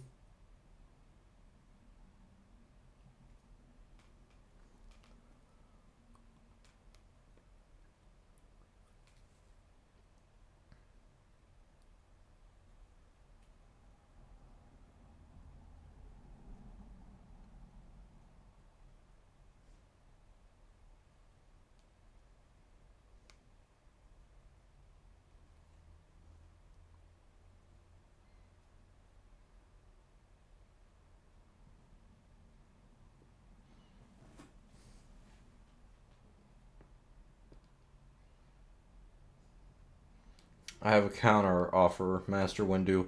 How about one, or maybe even two of you come with us, just on the off chance this was a Sith Lord that I encountered, so no one dies? Is that out of the realm of possibilities here? It's not like y'all are doing anything. What happened to using all my resources to finding out the identity of the attacker? Also, Obi-Wan yet again is just mad dogging Anakin, and he's like 5 feet behind him. No shit, the boy didn't like him in the next film. Well, Anakin, you are. We're gonna be honest, you are.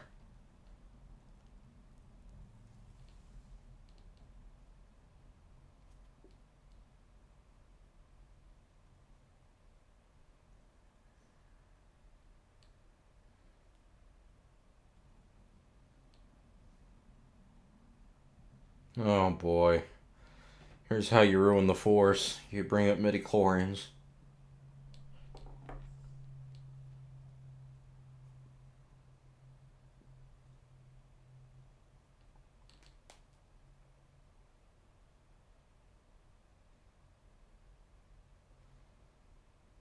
Hmm.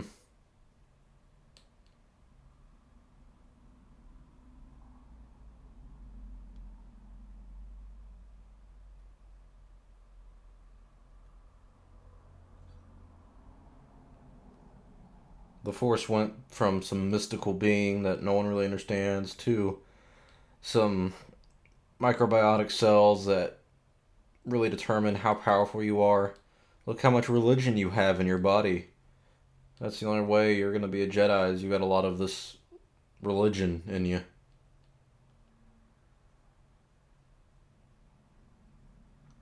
Ugh. That's how you know it's supposed to be a high point of the movie. We still going home. The music's all uplifting and exciting, and you're just like, good God, get to the point.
When I was younger, I always thought when he said "Misa, Your Highness," I always thought she said "Yes, Yusa," and I'm so glad that isn't what happened. Also, what happened to the blockade? That just completely disappeared.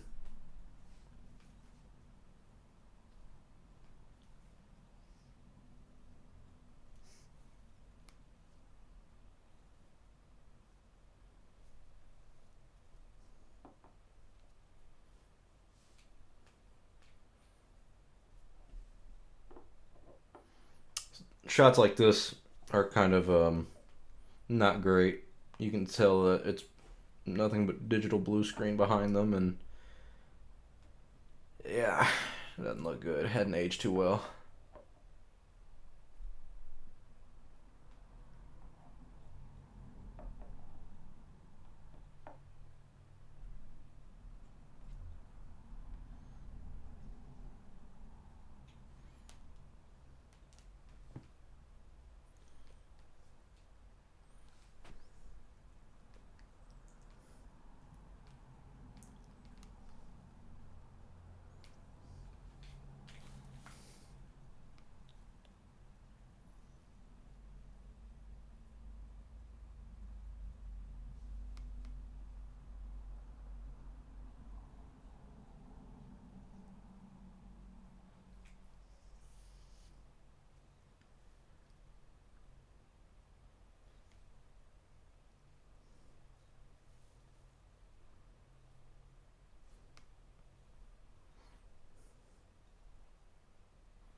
Oh, you see those little Gungan kids in the back? Oh, that's cute. Instead of Gungans, they're called Youngans. Ha ha!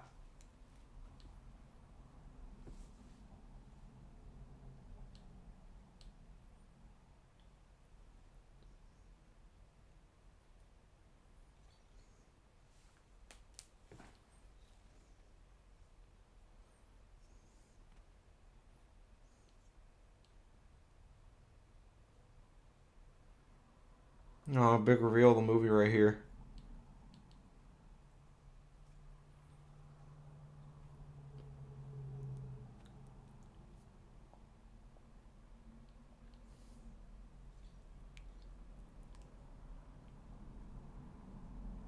She just talks so monotone. I mean, this really isn't a big, exciting reveal. It's just This is my bodyguard. My decoy. Am I supposed to clap? Alright. What do you want? Yeah, I'm not really sensing it in your tone that you're begging me to help you.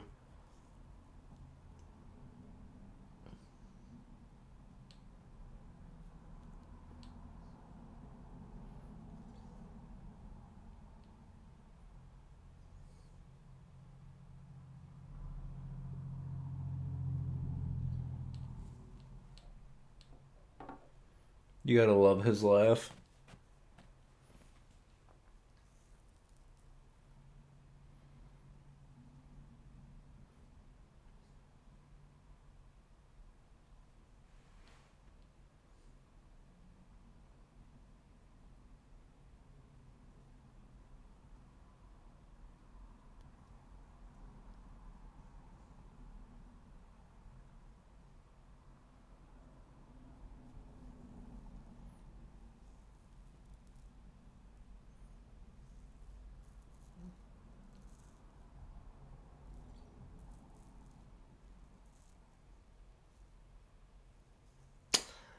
Wait, how is this aggressive move for Palpatine?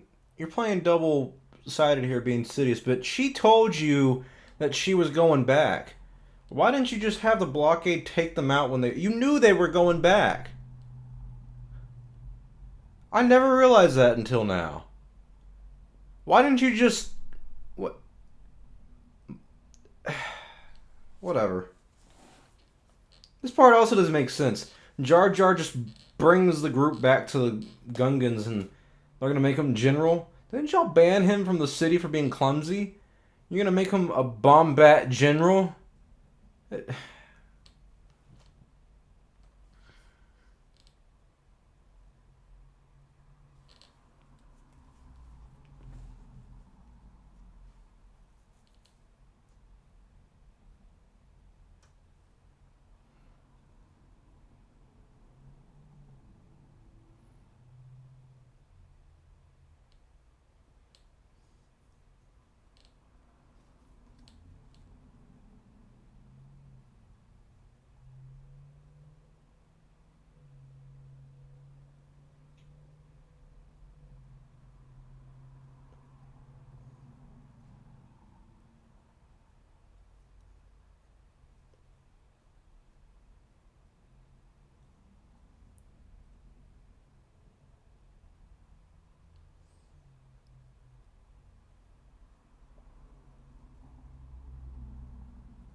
That shot's really cool. Reminds me of the trailer for this movie. Seeing the Gungans get ready for battle.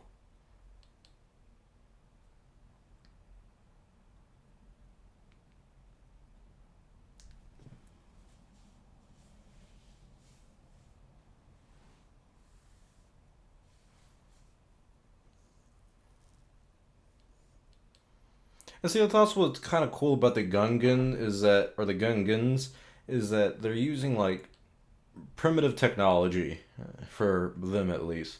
It doesn't really make sense that they don't have guns because their name is Gungans. You'd think if they're called Gungans, they'd have guns, but I digress.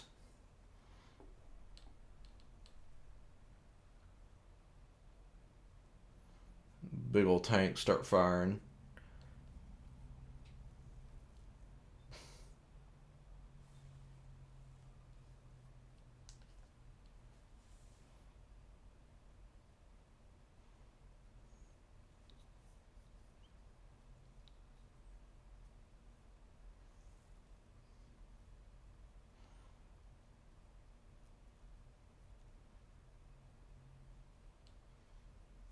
Hmm.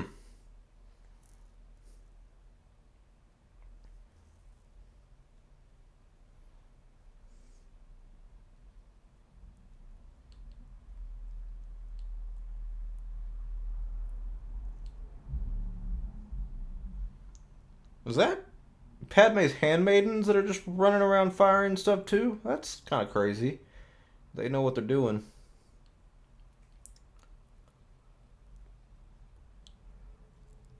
We're back where we started in the hangar bay.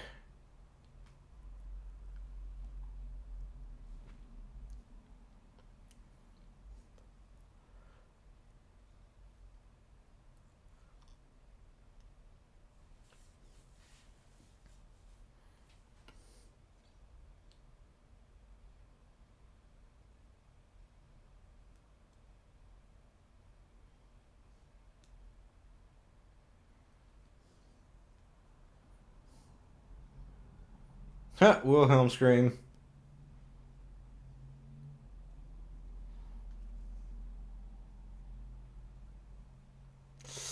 That's gotta suck. You get in the ship, you survived all that, you're about to leave, and you get shot down by a tank. Like, if I died the second it shot me, it'd be alright, but if I'm just sitting there crashing the whole way down, I mean, I would be so disappointed in my life. It all led up to that.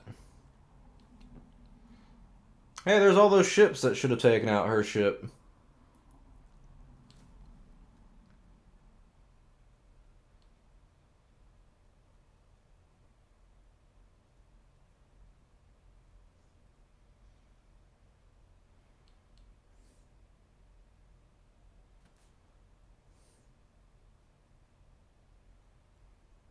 God.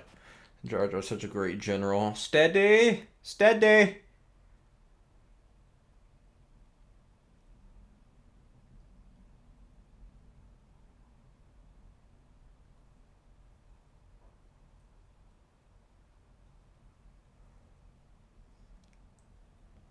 I always liked how it felt like a mass-produced factory of these droids just popping out.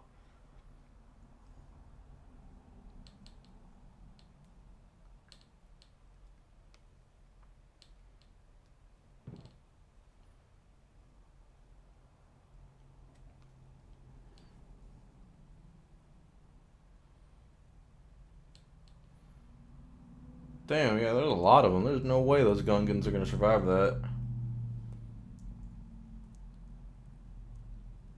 Hmm.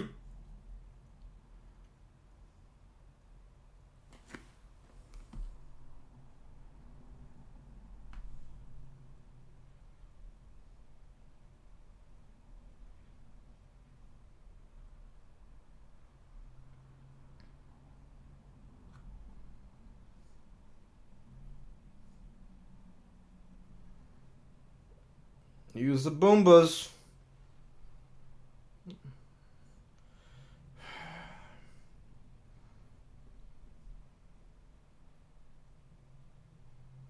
Kind of like water balloons. They splatter everywhere.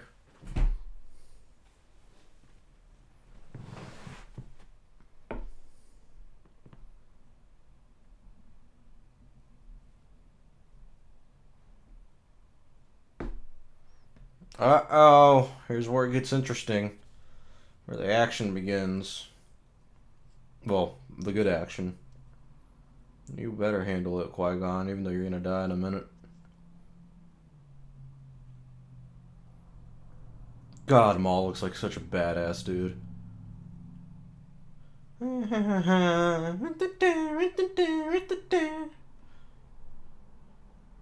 there's droidicas.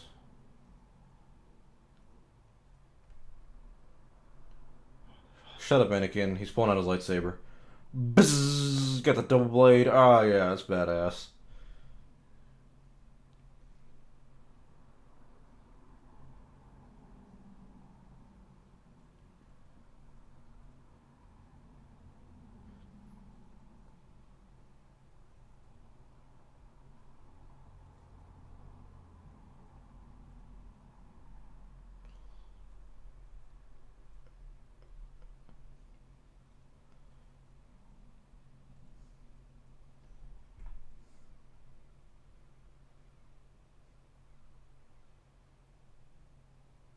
Good job, Annie. You took out the droid because...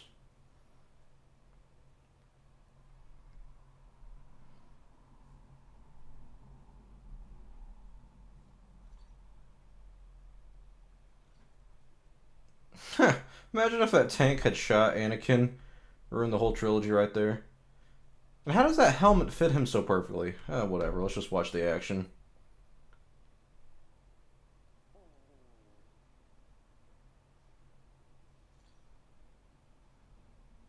Oh, good sidekick. Hey ha, hey ha, ha, ha. Fucking love this. You know, one of the great things is another thing that people challenge Lucas and the movie gets better.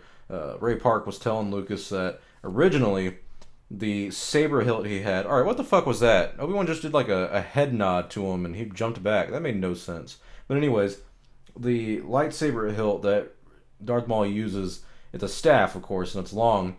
Originally, it was the exact same size as a normal lightsaber, but still double-bladed. But that doesn't give you a lot of room to twirl it and do stuff. I've trained in martial arts where we use the bow staff, and it's, you know, the wider the grip you have, of course, the better. And so Ray Park was telling Lucas back when they were filming, hey, if we could flip this and I could, you know, make the hilt longer, I could do a lot more with it. Then originally Ray Park said he was nervous to say something. I mean, it's George Lucas. He didn't want to, you know, correct the man on anything, but it's small things like that that make the world of a difference in a movie like this. And then we cut to Jar Jar being stupid and messing around, and people make the worst theories about Darth Jar Jar because he does this, and they're like, oh, he must be a Sith Lord because this... There's a famous saying of, you know, don't confuse stupidity with malice, and yeah.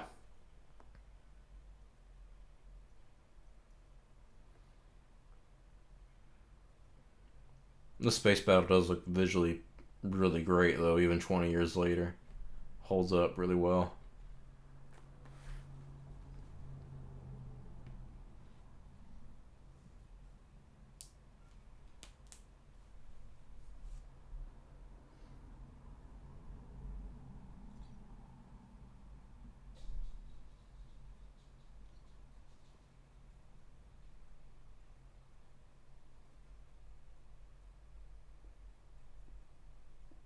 Try spinning, that's a good trick. Yep.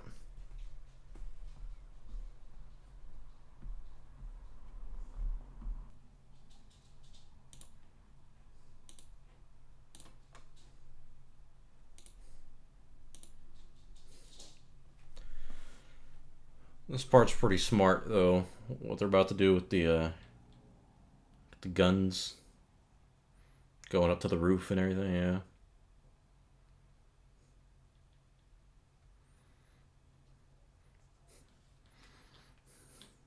And then Duel of Fates is playing in the background. Even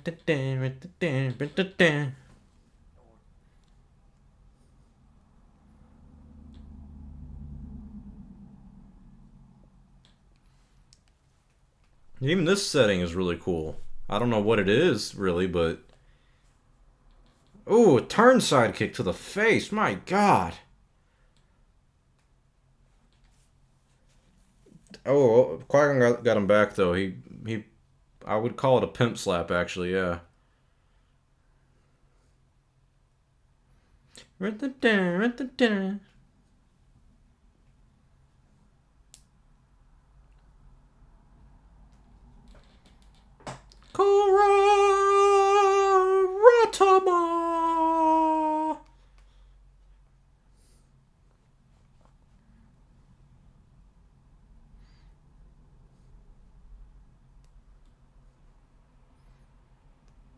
He just swung at his legs. That was kind of a bad choreographed moment. This part's cool. Not the shields blocking Obi-Wan from getting in because they forgot to use that Force Run thing, but when Maul's all hasty and ready to go, and Qui-Gon's just kind of chilling, he just gets on his knees and does the Jedi way.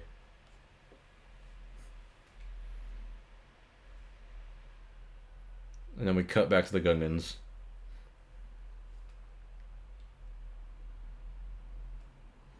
Yeah, y'all better retreat.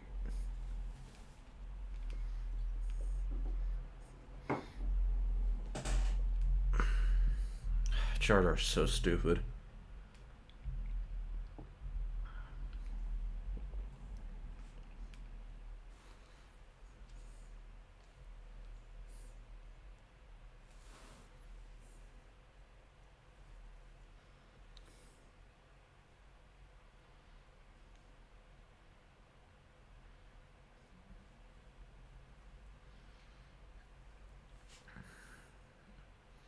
Oh yeah, the prequels are great. Did you see that scene where Jar Jar ran away from the Boombas?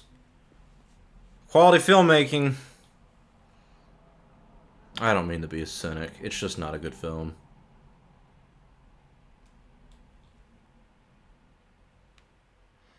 Misa no have a Boomba.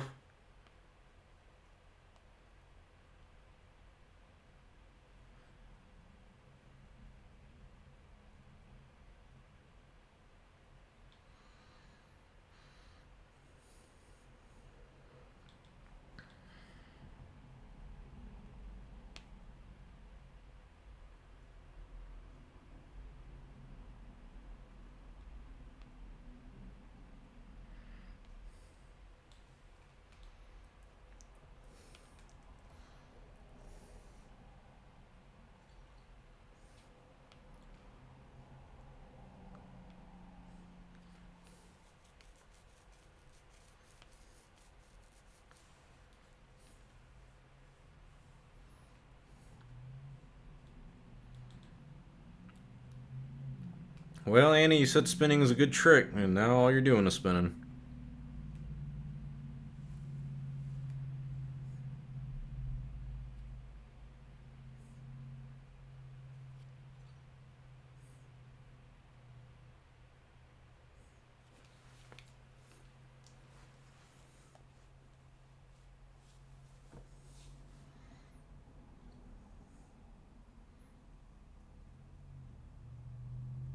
Jeez, Maul does look really cool.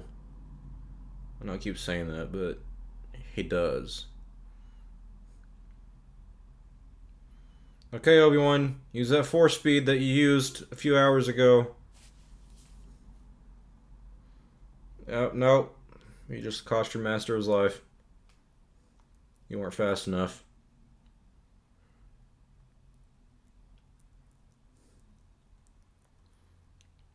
Ugh, that back block was weird.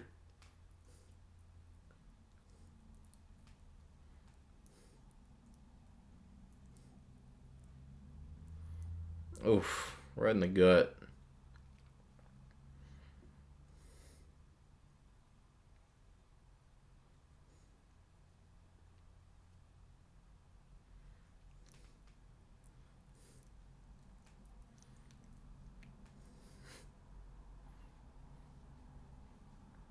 You know, in the space of about 90 seconds, you go from lamenting the death of a character to slightly comedic with Jar Jar to what's that to this Annie? Oh no, back to the Queen.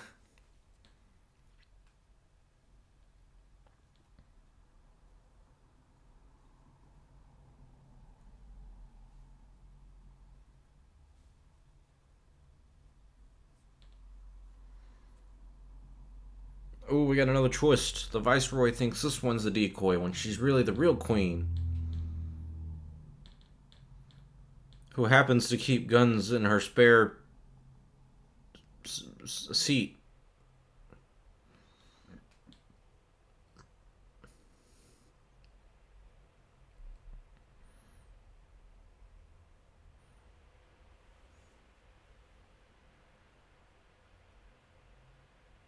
Hey, I wouldn't discuss a new treaty at all. I'd arrest his ass right there and call it quits. Ah, this is where the highly choreographed part comes in. The two young guys in their 20s. Ooh.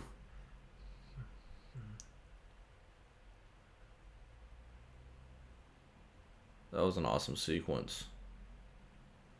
He's gonna cut the middle. Yep. Got a sidekick to the gut.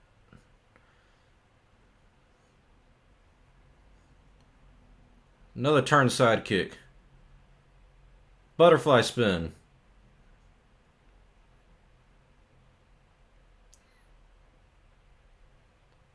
That was an awful part, though, when he swings above his head and Maul kind of does an awkward duck. At least he's the smart enough one to use the Force to push him off and win. I mean, I don't care if he dies. Maul won this entire thing, which is kind of crazy. It shows how powerful the Sith really are. The fact that he is an apprentice and at this moment a pawn, and is able to take out a Jedi Master and a Jedi Padawan. But as Palpatine says, your arrogance blinds you.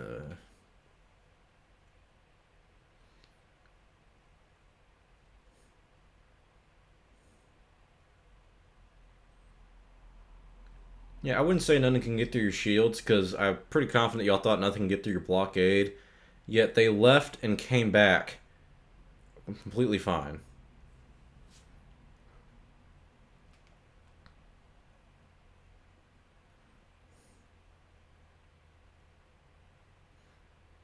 Jeez, I would feel so lucky if I was one of those pilots. Oh god. Now this is pod racing!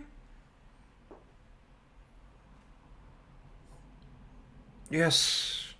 I feel so good and excited and uplifted, don't you? The music's up there and they just blew up the ship. Yeah! Go, Annie!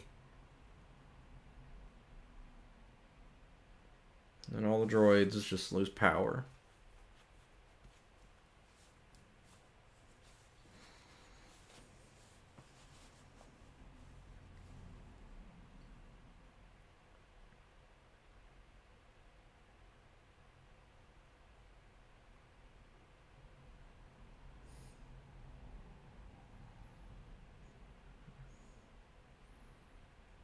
Why not just force push him again, Darth Maul? I mean, he's only hanging by a string, really. Just do it again.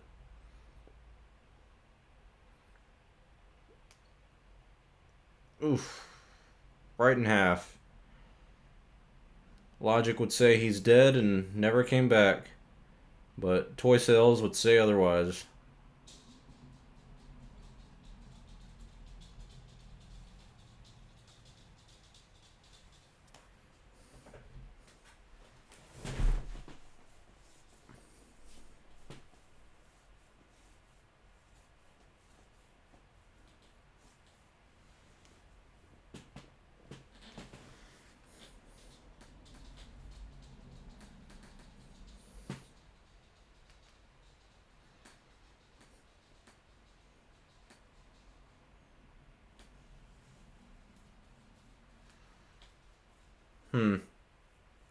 I'd be pissed if I was Obi-Wan. Master, can you shut up about the 9-year-old boy for a minute? We've been on so many adventures together. You not have any final words for me other than train this fucking boy that no one wants to train but you? Alright, this part's real funny. Watch real carefully. Palpatine's gonna leave the ship, and there's supposed to be Mace Windu behind him, but it's really just some random black guy who's also bald.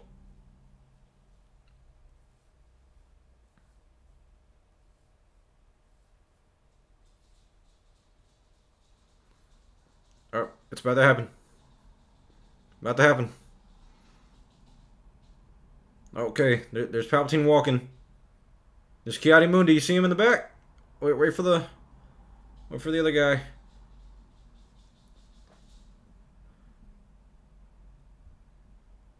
Oh, it's about to happen. You see him? You see that random black dude who's bald? Right by Plo Koon and Ki-Adi-Mundi. That's not even Samuel Jackson. You know, not all black people look like him. Fuck it.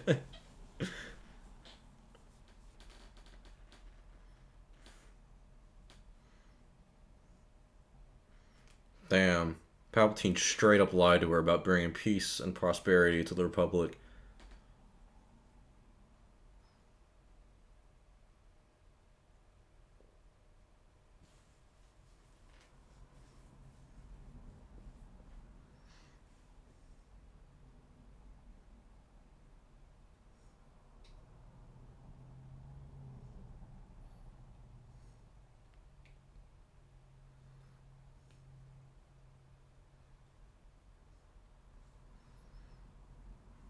Yoda switching his idea on this makes no sense. It's like, hey, I sense it, the council sense it, we all sense fear and cloud of darkness in this boy's future. But you know what? Since you're so defiant on not training him, I guess we'll just let you do it. It's like, come on, dude. This downfall of Jedi Orders because you just gave in.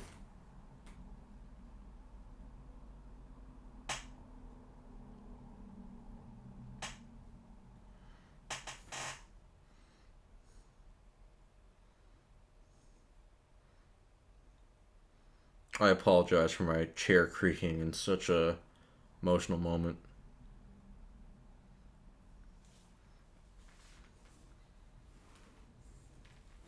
The music here is really good too, with Qui-Gon's funeral, or cremation, whatever you want to call it.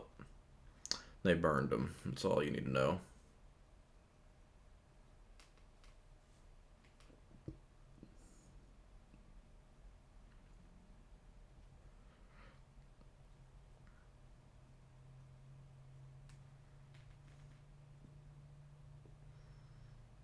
I like how they ask which was destroyed, the Master of the Apprentice, and it just pans to Palpatine's face.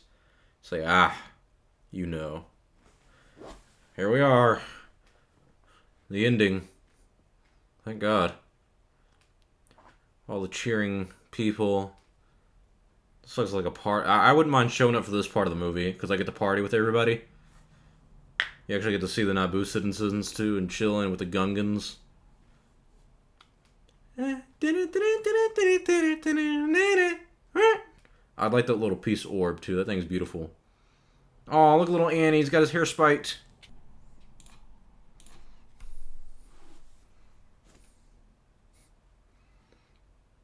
All little kids throwing confetti.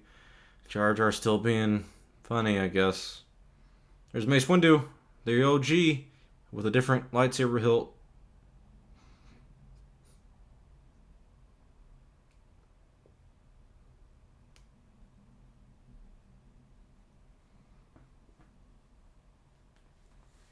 I oddly do like the ending part to this, just because it feels so uplifting, and the music and the peace, yeah.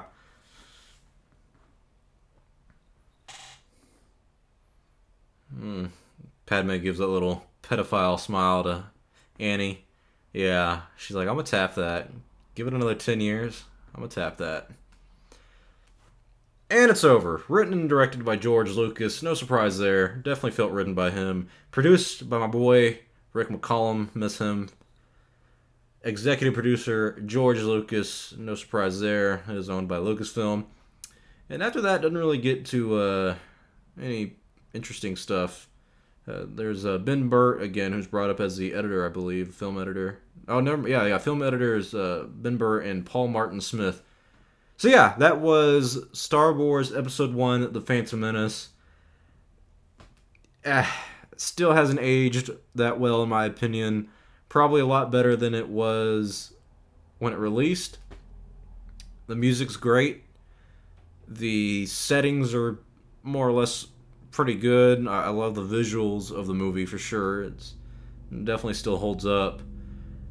The acting, though, the writing and the story, all that just kind of misses the mark. I mean, it's what, 2 hours and 10 minutes about with actual film, 2 hours and 16 including the ending credits, but it really does drag on, and I guess that's my biggest problem with this film, is that it's just not paced in a very exciting way. It's not a lot of fun. If you read a lot of the books and stuff, it makes it a little more interesting. Knowing what I know about Darth Plagueis and reading that book, it definitely adds some interest to the story, but yeah, I mean, it's still not a great film. I always say it's a pretty good bad film. There are parts I enjoy, but to be honest, I've seen this film enough in my lifetime. I've made that documentary about it, Phantom Menace 20 years later. Go check that out if you haven't, if you want a good history of the film. But I'm okay not watching this film. I'm not going to say ever again, but for a few years, I'm okay. I don't need to rewatch this anytime soon. But I'd love to hear your thoughts about the film. What did you think about rewatching this film 20 years later after its release? It's turned 20 years old this year. If you've seen my documentary, I wonder how that impacts your view on the film. It changes mine a little bit. And just what do you think about the film in hindsight? And what do you think about the film rewatching it today? Do you like it more? Do you dislike it? What do you like and dislike about it? And also, what are your thoughts on the film commentary that we had for this? Did you enjoy watching it? I know it's kind of odd having me talk throughout the entire time. I would never do that if I'm actually watching a movie with a person, unless we're friends, just kind of talking about a film as we watch it, making fun of it. But normally when I'm at a theater, yeah, it's pitch quiet for me. I just like to watch and take in the film. But I do enjoy doing this in a way. This was a very interesting time, and I enjoy watching these movies with you guys. I hope you guys enjoyed watching it with me. But tell me your thoughts below about The Phantom Menace 20 years later, rewatching it again, and what your thoughts are on the film. Hope you guys enjoyed this commentary that we had. I'll see you all next time for the next one, Episode 2, Attack of the Clones. God help us. I'm Star Wars Only. Hope you guys enjoyed this film commentary, the first of many. And I'll see y'all next time. And may the Force be with you, always.